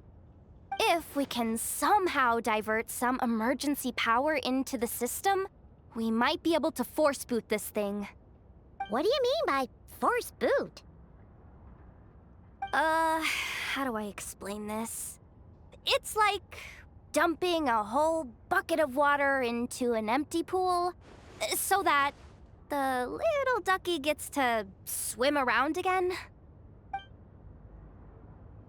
You should probably just ask Aino instead. So, we just need to find that bucket of water, right? Paimon thought your explanation was great. Kinda adorable. In a childish sort of way. Hey, you could have just skipped that last part. Here jacket! Where are you hiding? Judging from the concentration of Kuvaki, over there. Wow! You can sense that, Lauma? That's incredible.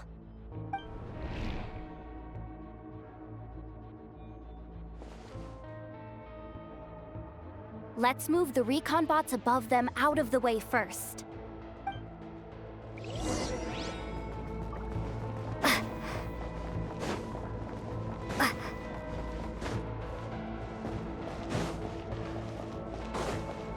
Time to plug in the charging component.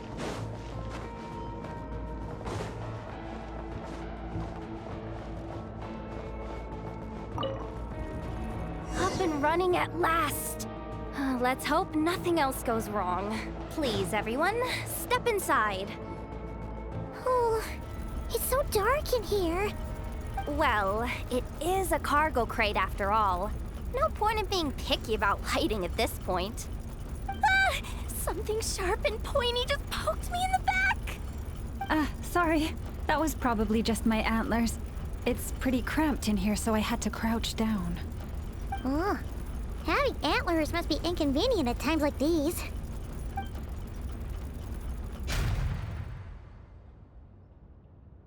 Ah! What's going on? Don't tell me something's gone wrong already. Looks like there was only enough juice in the emergency power supply to lift us this far up. Ugh. Awkward. Am I gonna get docked for this? Based on the boss's policy of docking pay for every screw-up, No, wait a sec. I've already been fired. Doesn't look like it's moving again anytime soon. I think we can get through if we follow the ventilation duct along the outer wall. The entrance has gotta be somewhere. Don't worry, this was totally part of the plan.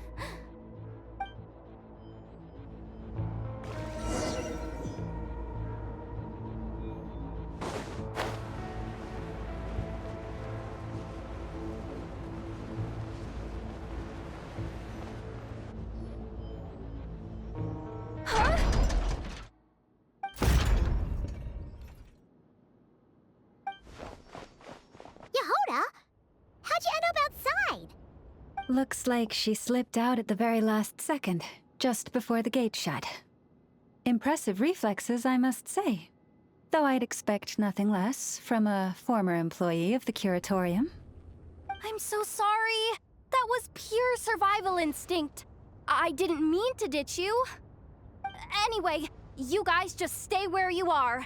I'll figure something out.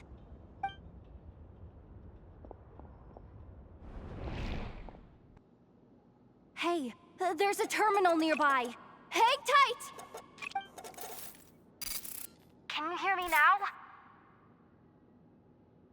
The duct security protocol has been triggered. The gate must have dropped when it detected a living presence. Wait, so we're trapped in here? I'm checking what I can do from this end. Watch out for the laser up ahead. What laser?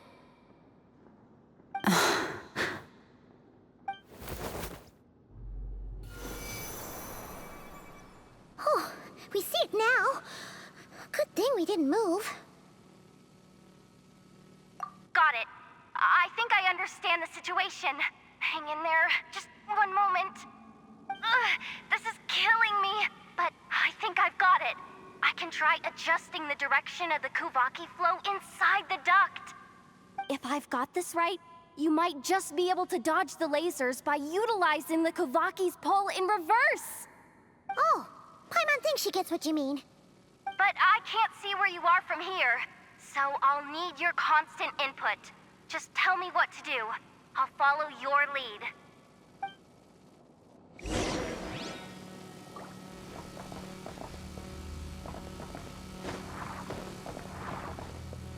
Sure thing.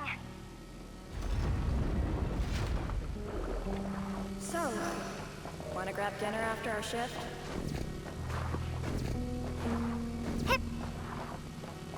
How about the flagship? Too far. And besides, we're not exactly in with the locals. Sure thing.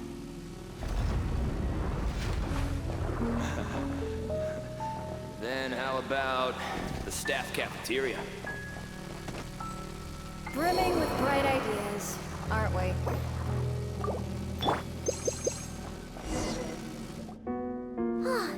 We made it to the other side. And all thanks to Yehoda. But the gate hasn't opened. How's she gonna meet up with us? Yehoda! No irregularities detected in the duct. Confirm. Confirm. Confirm. Ugh, just confirm the command already, you useless excuse for a terminal. You piece of robo-junk, you mindless pile of scrap! What the? Insufficient clearance? Of course, I don't have the clearance! You oversized... Ugh, ow! Go with the flow, Yehoda. Go with the flow. If the others make progress, that's great. But you can't bank on it. You've never been one to depend on others. So it's about time you stepped up to the challenge. Deep breaths. Stay calm. My priority right now is getting my hands on a high-level access card. That way, I can override the security protocol. Senior maintenance staff. Only they can access the core sector. But hey, there's always someone careless enough to hide a spare key under the flower pot by the door. Which means there's a good chance there's a duplicate lying around somewhere in the control room. Even if I can't get into the control room myself, doesn't mean I can't rely on some external help. If I can take control of one of those guard bots, maybe I can use it to search for the access card. This is crazy, Yehoda! You're all alone. You've got nothing. And yet, you're charging ahead like fear's a foreign concept. Maybe that's exactly why. 'Cause I've got nothing left to lose! Confirm! Am I a genius? Whoa, this feed's super clear. This is gonna be a piece of cake. Wait a second. This thing's not a guard bot. It's a janitor bot.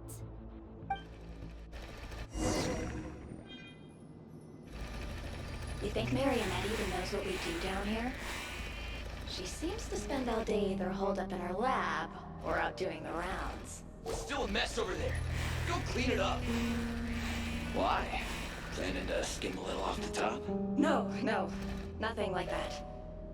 Just wondering if anyone would actually notice if we didn't show up from time to time.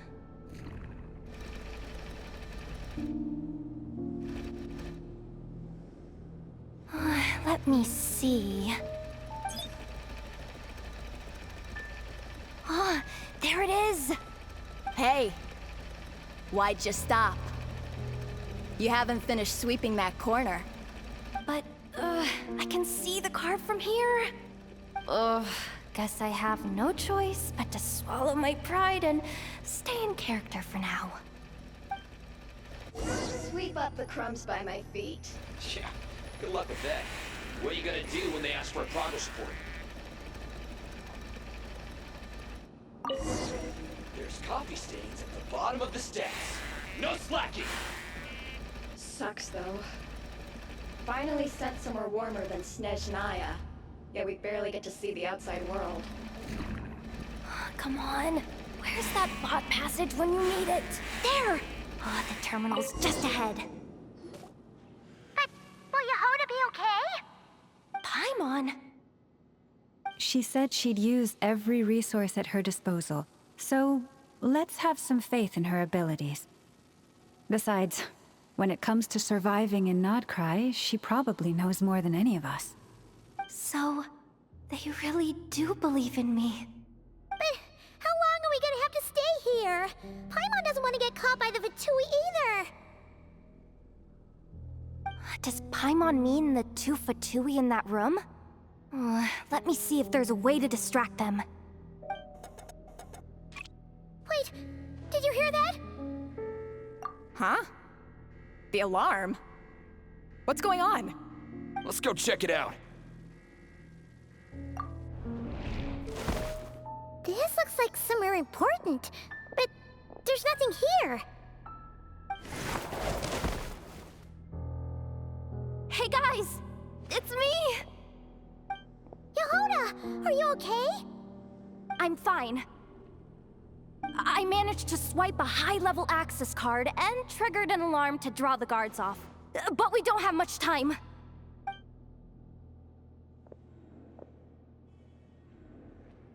All right, looks like we can control the elevator. Come on, hop in. Let's take it further down.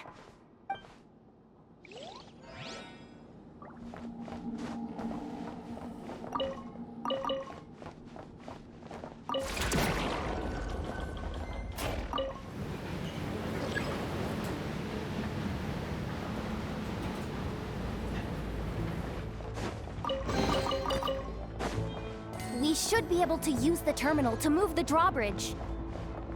Here's the access card. I'll keep watch while you handle the controls.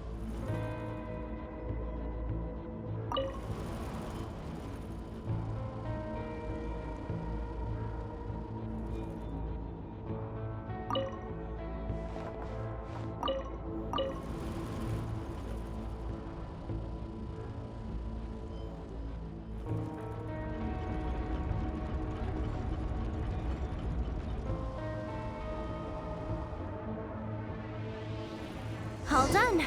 Let's keep moving.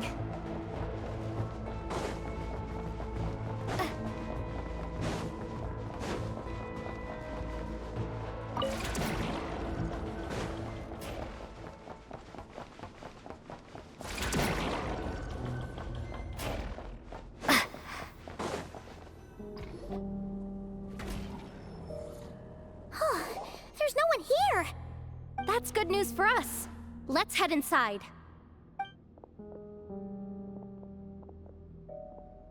Looks like a rest area for the Fatui's Oprishniki. Huh? The terminal's still on? Hmm.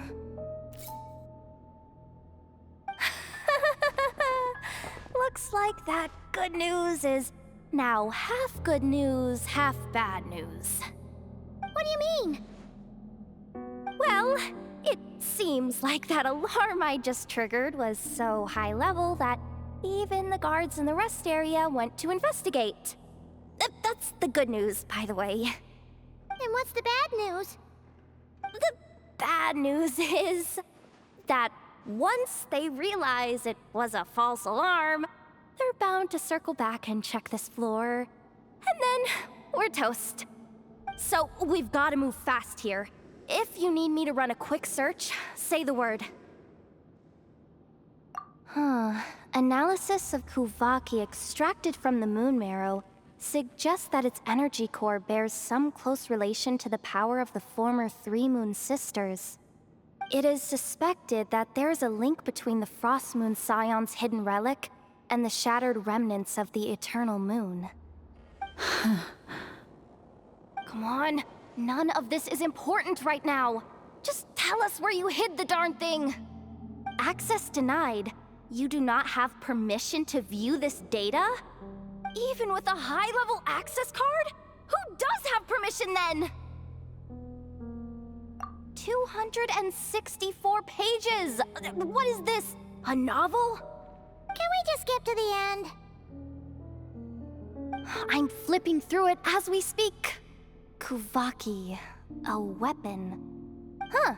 Seems like the Fatui and Snezhnaya are trying to harness the power of the Light Realm to build some kind of weapon.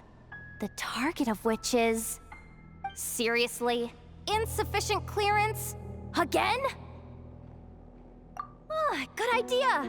Pulling it right away. Wow! What's with that huge hollow structure down below? That might just be it. Secluded, out of the way. Exactly the sort of place they might be keeping the relic. Looks like that's about all our current clearance gives us access to. Based on what we know so far, It seems like the rest must be hidden inside that massive hollow beneath us. I could sense something beneath the water down there. Something unsettling. If they've gotten their hands on the moon marrow, odds are it's hidden down there too. And here I thought we were almost done. But nope, we're going deeper and deeper into the danger zone. Chin up, Yehoda. Once this job's done, you're buying yourself the biggest Nod Krai hot dog in town. Deal's a deal.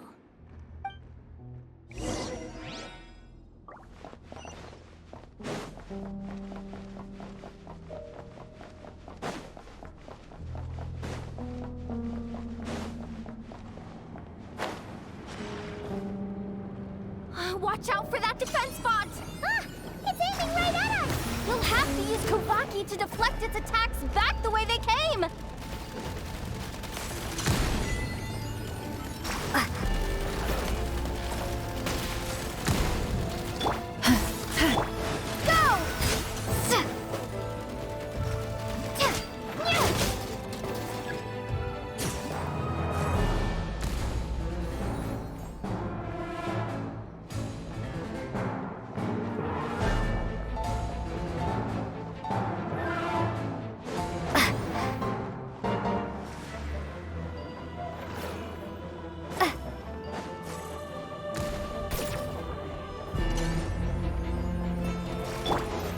Leave this place.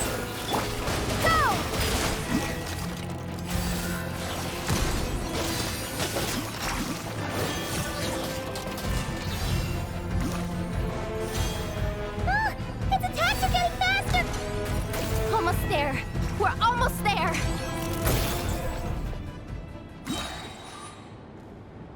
It's finally down. Quick, let's hurry down to the lower level before we're spotted.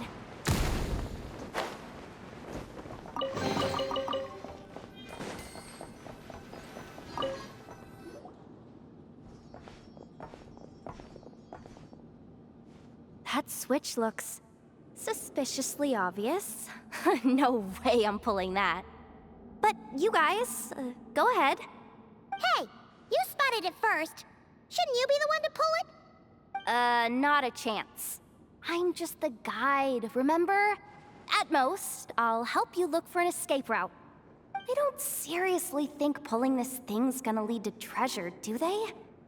I'd be amazed if it doesn't set off an alarm. Besides, I didn't even bring my smoke bombs. Which reminds me of the actual second rule of treasure hunting. Better safe than sorry.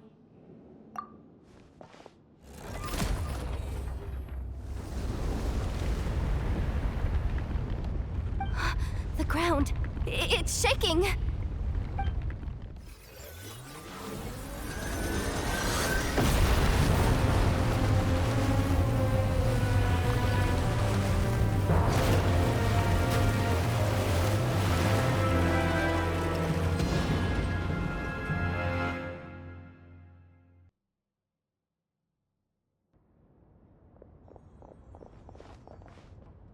Wait, did the surface of the water open up? This is bad. This is really bad. I'm getting put on the Fatui's blacklist for sure. Don't worry, Yehoda. You've helped us so much. If they try anything, we'll protect you. Aww. Come on, I was just kidding.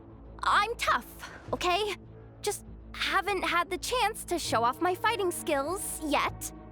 Me, afraid of the Fatui? Ugh, not a chance.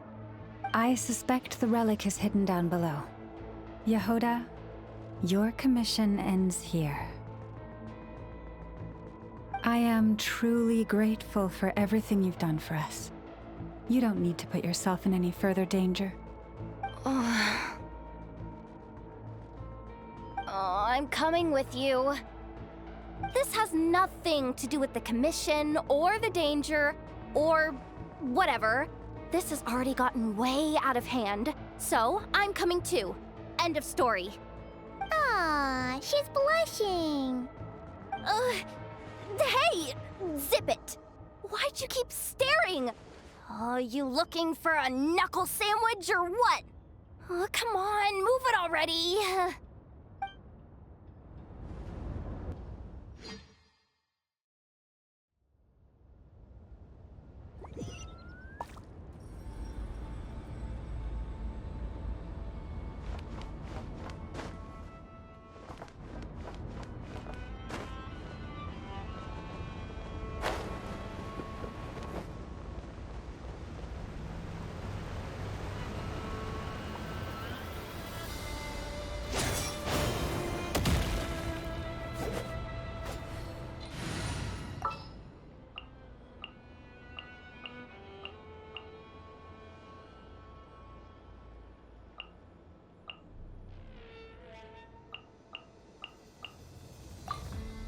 Sure.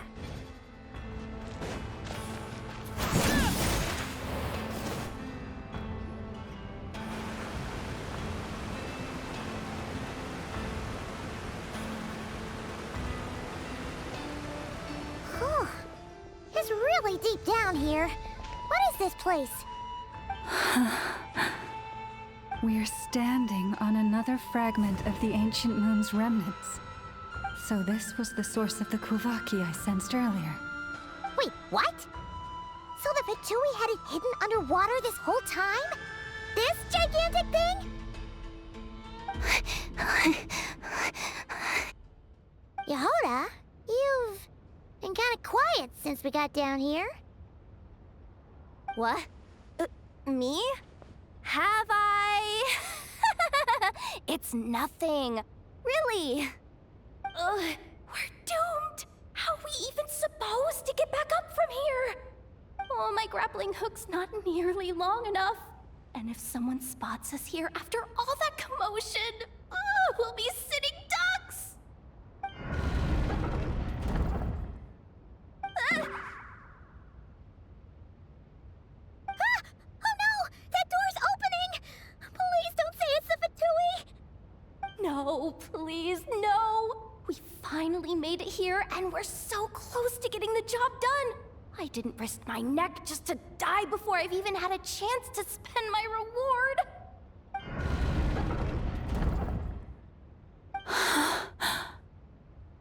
What happened? Why did the underwater barrier open? How could this be? Huh? Lauma? And... you guys... Wilhelmina? What's going on here? Looks like... there's no point trying to hide it anymore. What are you talking about? I thought you might come, but I didn't expect to see you here so soon. Forget it. The Moon Marrow isn't here. You... joined the Fatui? Yes. When? The day I could no longer bear to live a lie. At first, the Fatui wouldn't accept me. But then, one of their harbingers noticed me and said she'd give me a chance.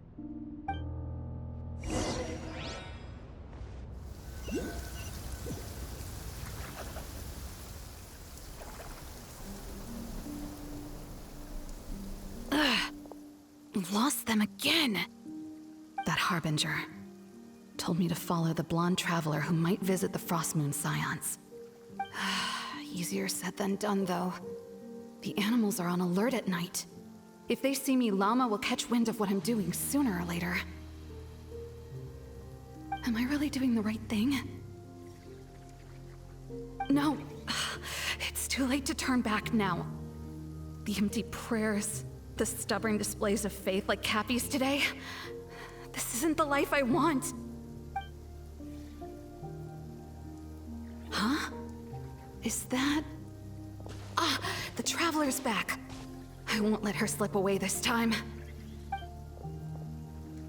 Wait, who's that with her? They look so alike. They seem to be heading towards the statue of Kotar.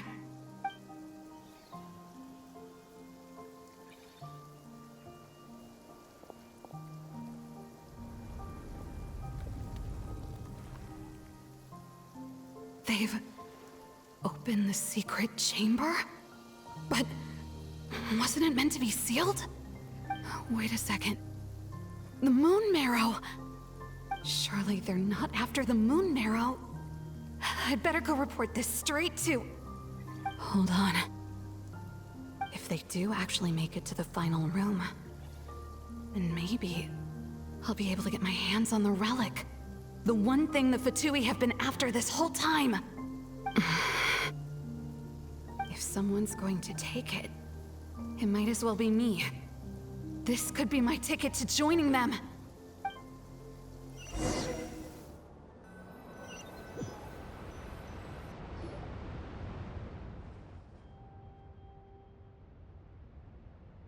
Yes.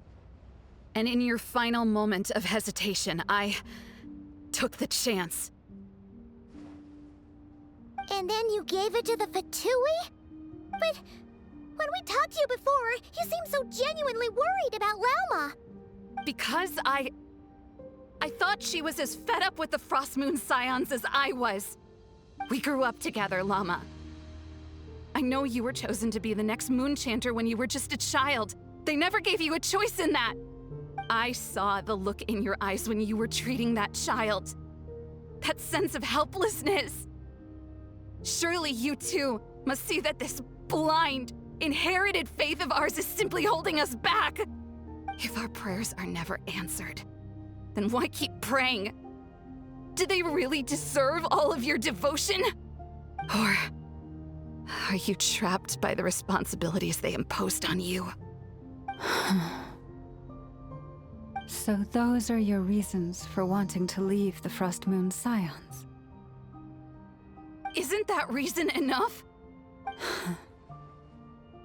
When we pray to the moon, we do so to show our gratitude for the life it granted us long ago. It reminds us to strive for something higher within ourselves. But I know that's not what you want to hear. You're right, Philomena. I have indeed kept secrets from you.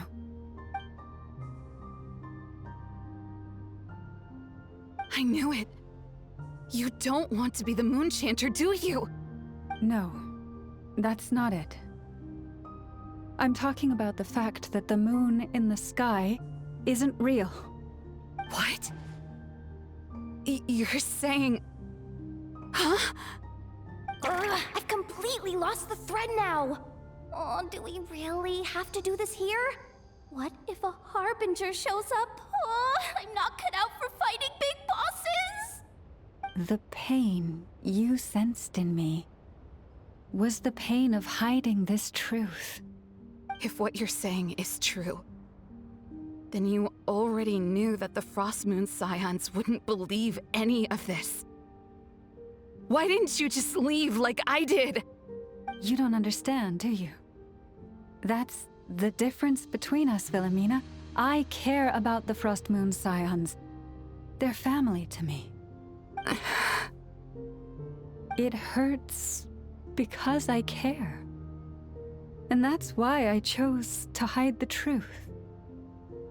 But now I understand that was a mistake. My family deserves to know the truth. I shouldn't have tried to hold it all together with empty prayers. Are you trying to say that I only ever cared about myself? There's nothing wrong with that in itself. No one would have tried to stop you from leaving. But you did not have to stab us in the back like this. We've been spotted!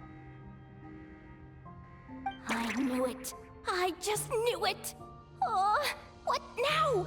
If a Harbinger shows up, I'm out of here. No darned relic is worth dying over. Looks like I misjudged you, Lauma. I didn't think you had it in you to stand up to your fate.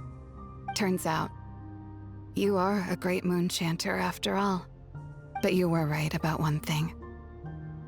I haven't considered Hisi Island my home for a long, long time now. Bosses, time to go. I will change the Frost Moon Scions, Wilhelmina, as soon as the new moon rises. Then I guess I won't be around to see it. Say, Lauma, what happens to those who betray the Frost Moon Scions? May their antlers be shorn with silver blades, and let them be cast into the long night of unknowing.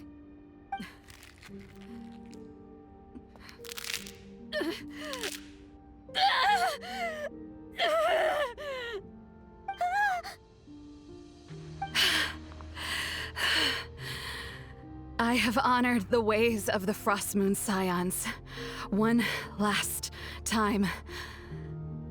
Think of it as a gesture of respect, Lauma. There they are! Lauma? Marionette has the Moon Marrow. She went to Star Sand Shoal.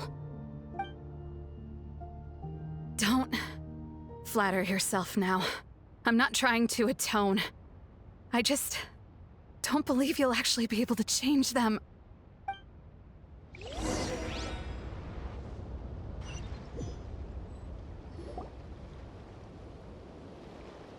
An alarm coming from the Experimental Design Bureau. Interesting.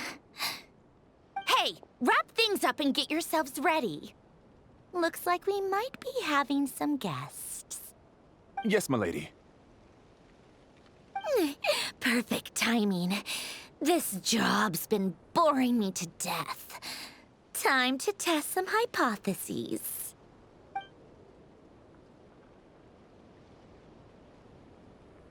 Bosses! I mean, esteemed clients. I mean, generous benefactors. Wait up! Come on! Sure you don't want to consider heading home first and coming back another day? Nasha Town's that way. You are aware that this is the way too. A little ahead of schedule, aren't you? Oh no, it really is a harbinger this time. Marionette. So you are here after all. Hand over that relic right now. It belongs to the Frost Moon Scions. You mean that thing your antlered turncoat brought us? I have never much cared for trophies given up without a fight. But watching you tear each other apart over it? Priceless. I'm not in the mood for warnings today. Ooh, how frightening. Had I a Trimble function, I'd have rattled off at least a dozen screws by now. Or perhaps I've just set my sense of humor parameter too high. Were you trying to be funny just now? You don't honestly believe you're a match for me, do you? Go on then. Let's serve our guests a little appetizer.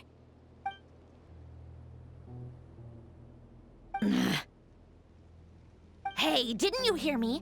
I said let's serve our guests a little... What's going on? Oh no. Watch out. It's the Wild Hunt.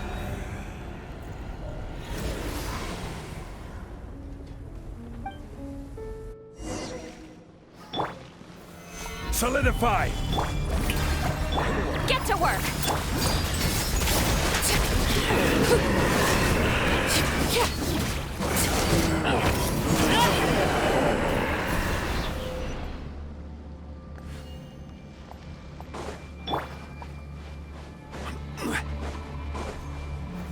Gather! Suffer the wrath of Easley! Strike a pop!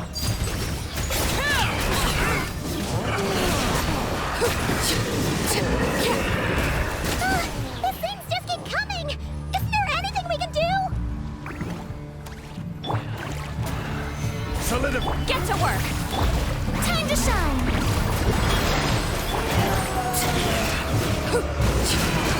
Laid bare!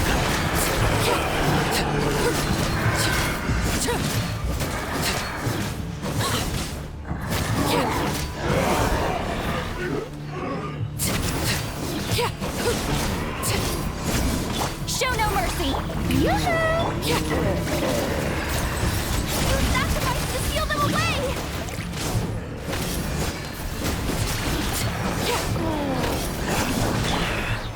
Stabilize!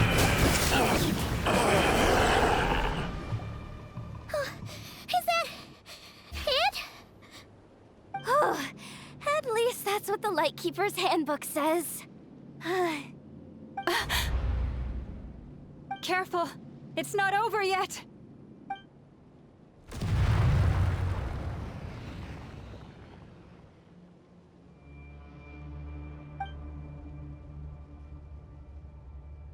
Paimon! Lauma! Yehuda!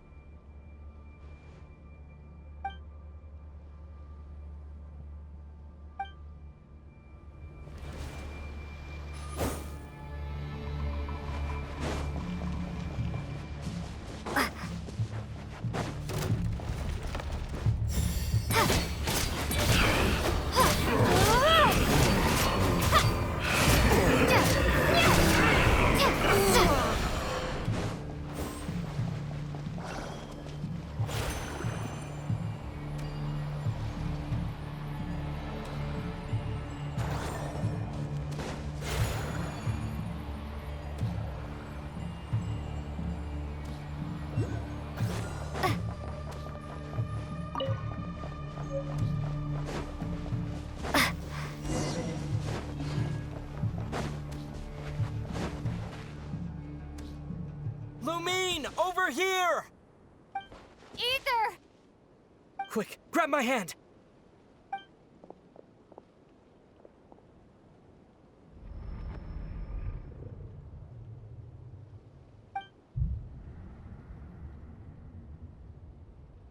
Lumine, what's wrong? Why are you here at all, Ether? What do you mean? If I may be so bold, what does family mean to you? Why were you after the Moon Marrow that night, Ether? Among those who entered the final chamber, there was either someone with impure intent, or else an abyssal presence. We can talk about that later. Tell me why, Ether. You know, this is only the second time we fought together since the day we both woke up in Teyvat. No. Lumine. But when I found you, you were still in hibernation. Even the key to the chamber was still secure on your person. We didn't wake up together. What are you talking about? We don't have time for this, Lumine! Look at me, Lumine! Don't you want to explore this world with me?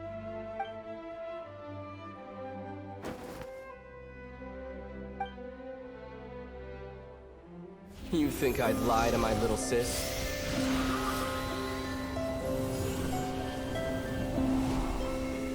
What a letdown.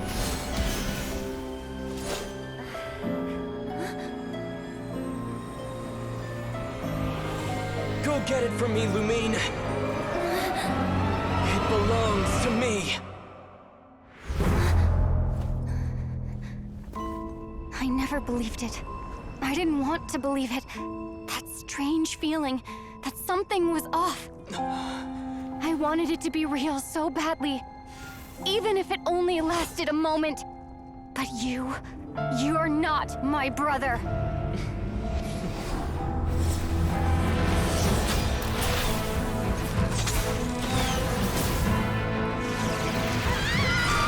Moon Goddess, please save us! Why is this happening to us? Abandoned?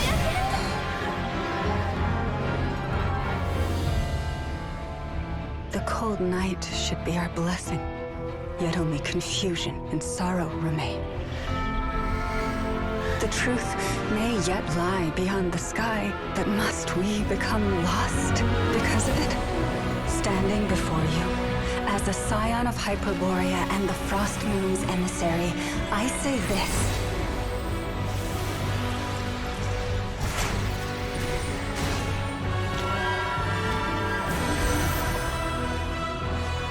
Should the false sky above dim the light of the moon, then from silver blood that flows as rivers, let us weave moonlight anew.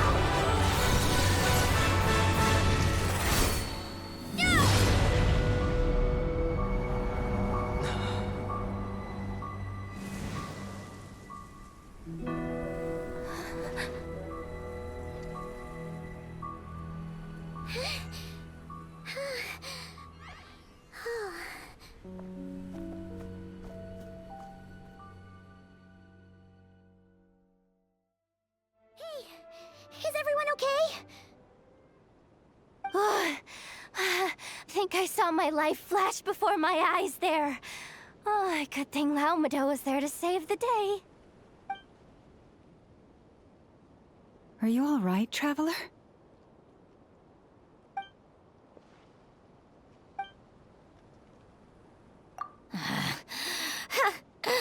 Well, that took you long enough. Seriously, how many of you are there? Pathetic. Oh no. Oh, I spoke too soon. Totally forgot we still have a harbinger to deal with.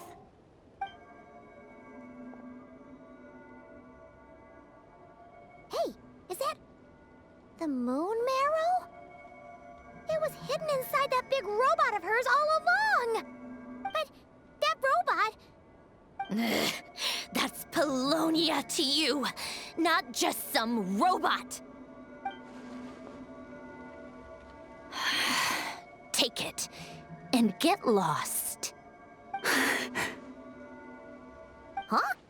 You're just giving it to us?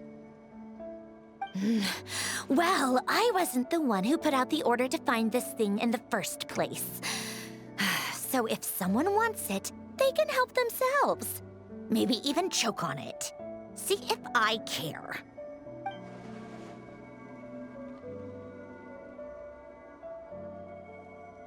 So, are you waiting for me to change my mind or what?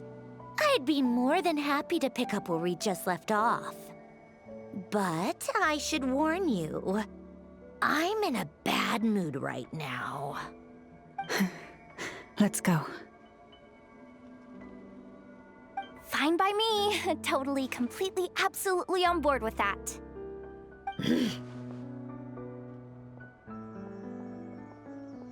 It's finally over. If that doesn't make the most thrilling commission of the year, I don't know what will. Looks like the Fatui are all gone now. Lauma?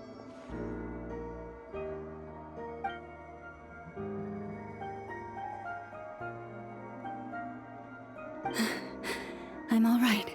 It's just been so long since I truly felt the power of the moon. I thought I sensed the wild hunt nearby. Don't tell me you've already taken care of it. Hey, it's Flint's! Hey, he's that Ratnik. Unless I am mistaken, you are the moon chanter of the Frost Moon Scions, are you not? May I ask, what is that in your hand?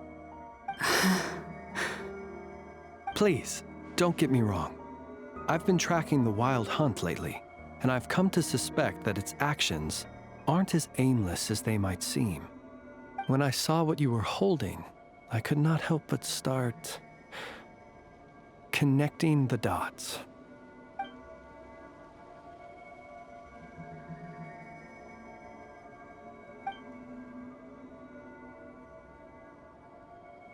You better be extra careful, Flint. It seems like the Wild Hunt is capable of impersonating people now. Oh, is that so? Funny that. I just showed up completely out of the blue, yet you seem to have no problems trusting me. I apologize. I shouldn't be making jokes like that right now. Anyway, I understand. Thank you for the tip-off. It seems that the Wild Hunt has somehow changed in nature. I'll have to report this to HQ right away. For now, let us part ways here.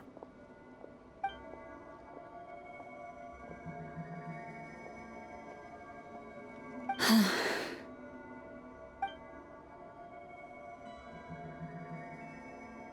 little joke of his just now sure scared the bejeebies out of Paimon. Are all the Redniki and Nod Krai like that? They're usually stationed in remote areas and tend to keep to themselves. So, it's not surprising they end up a little eccentric? No, he's different. Really? How so? The animals. They've told me they're afraid to even go near him. Oh, you're back.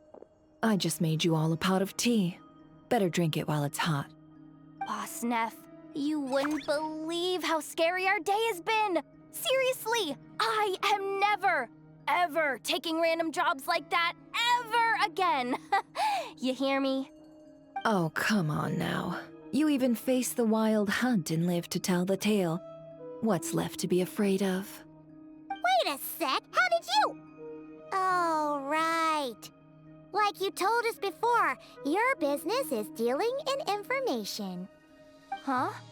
Boss Neff, the teacups. Why is there one missing? Did you think I wasn't coming back? My. How could you think that of me? You know the rules. If a member of staff wants tea, they pour it themselves. Your cup's sitting safe and sound right there, in the cupboard. Member of staff? Does that mean you're accepting me back? Wasn't that the deal? Boss Neff! You're the best boss ever! You never change, do you? Everything turned out fine, no? You found exactly what you were looking for. Yet there you are, sulking away as usual. Nefer, that medicine we discussed before, the one for congenital Kuvaki sensitivity, I need you to get it for me. And how do you expect me to find something like that for you in the middle of the night?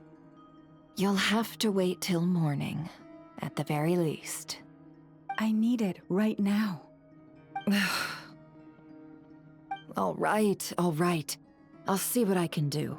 But you know urgent means extra charge, right? Thank you. You know what?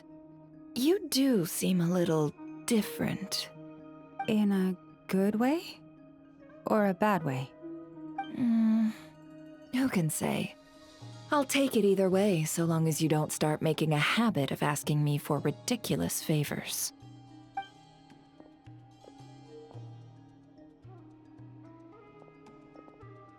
Traveler, Paimon, a lot has happened these past few days. I don't know what I would have done without you. Hey, don't mention it. That's what we're here for.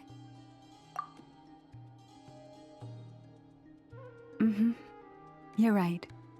And tonight, I'm planning on telling them everything. Tonight? Isn't it a bit late already? The moon shines brightly this night. What better time for the Frost Moon Scions to usher in a new dawn for truth? Thank you for your kind words. But before I do, there's one more thing we need to deal with. Oh yeah! Now that we have the moon marrow... You'll have to forgive me. I used too much of my strength in the battle earlier. I fear I won't be able to help you uncover the truth of the past. Not right away, at least. That's fine. We're gonna be in Nod Krai for a while anyway, so there's no rush, right? Thank you. But there's another problem. How to keep the moon marrow safe now. Huh? Can't we just return it to your secret chamber? The seal has been broken. Even if it were restored, now that the wild hunt has gotten in once, there's no guarantee that it won't happen again. Oh, right. Yeah, that makes sense. Back when the Frost Moon Scion's bloodline still ran strong, in special circumstances, a moon chanter could act as a vessel, safeguarding the relic within their own body. But it is a grueling trial of will and endurance. The moon chanter who did this only lasted 2 days. As for me, I might be able to last 5, at most. Hold on. You'd be using your body as a vessel? Yes. You can think of it like dropping a red-hot ball of iron into a bucket of water. How long the water lasts depends entirely on the bucket's size. Pardon? Hey! bad idea. You've always held up pretty well against the Abyss. Surely the Moon Mirror can't be any more dangerous than that. It's not at all that I don't trust you, but it's too risky. But we're out of options, aren't we? Might as well give it a shot.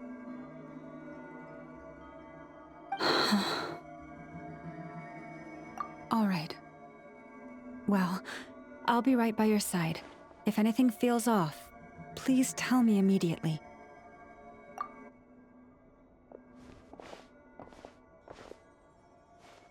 Here, hold it in your hands. Feel its power. Imagine you're a lake, a cluster of stars. Let the moon become a part of you. Whoa! It went into your body! How is that? Are you feeling any discomfort?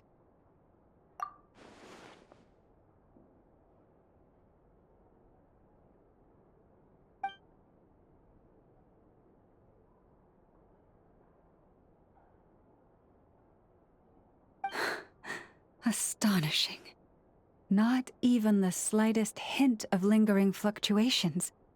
It's as if all that power just sank to the bottom of the ocean.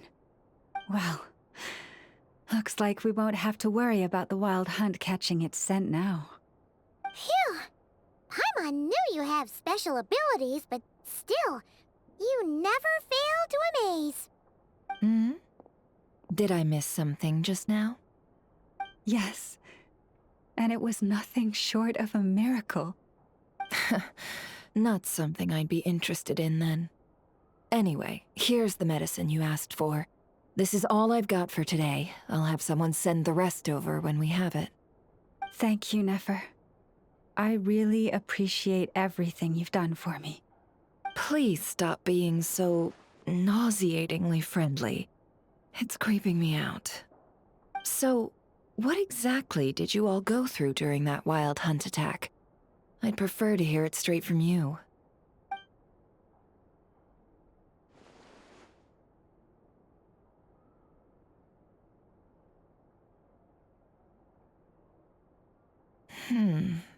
A phantom that can mimic the appearance of others.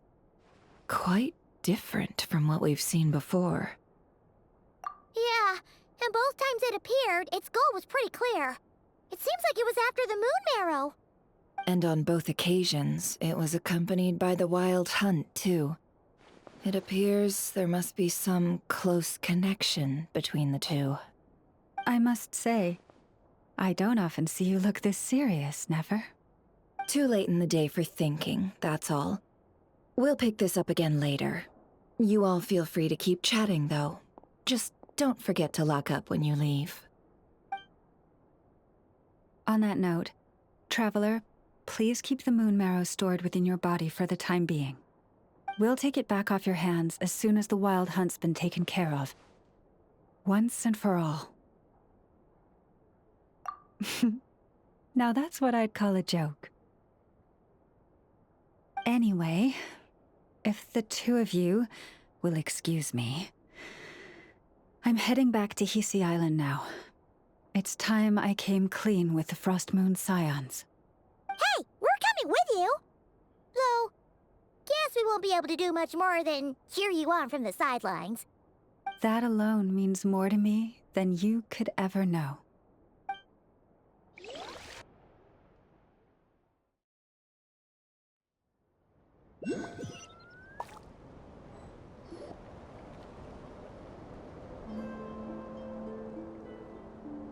What's going on? I'm not sure. It seems like the Moon Chanter has something important to tell us. I heard the relic's already been retrieved. That's our Lady Lauma, all right.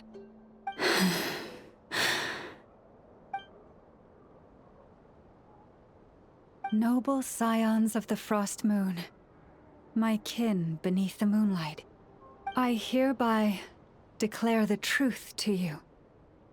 Long have our ancestors looked up to the Frost Moon, guided by her serene light. Yet now, She lies hidden beyond the limits of the sky. And so, Lauma began to reveal to the Frost Moon Scions a truth long hidden within her heart.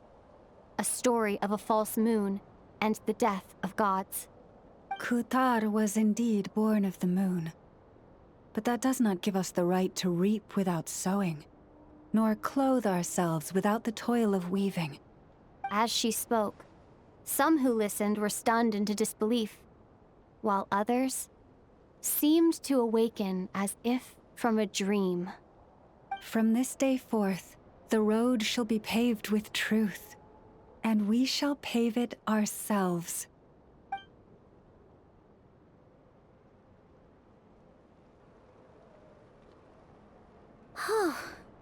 After everything Lauma said last night, Paimon wonders how everyone's adjusting. Still, judging by their reactions at the time, it didn't seem as intense as Paimon might have imagined. Says a lot about how much trust she commands, huh? Hey look! It's Lauma!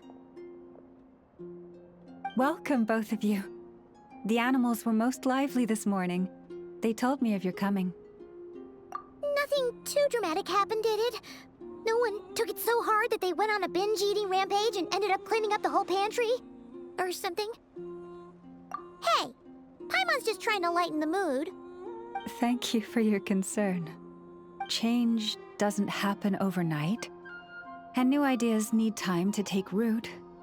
But nothing as extreme as that has happened, no. Although...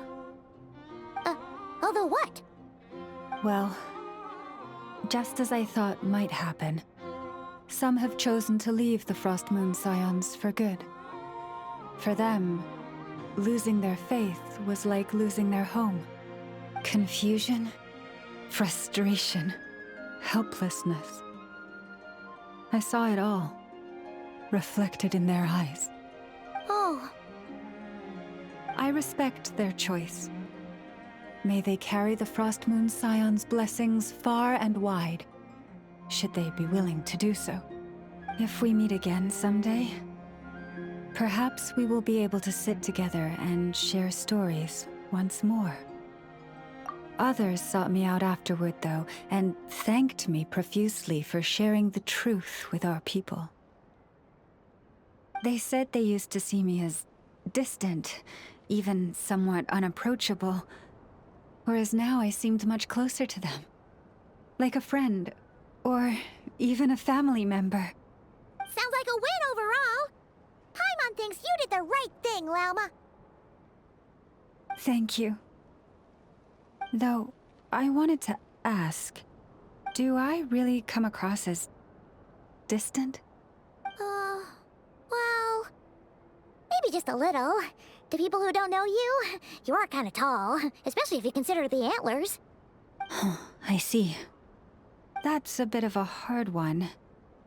My antlers tend to grow under the moonlight, so I can't quite help it. It brings me comfort to hear you say that. By the way, how has your body been adjusting to the moon marrow? I'm glad to hear it. I've also suggested to Nefer that we meet within the next few days.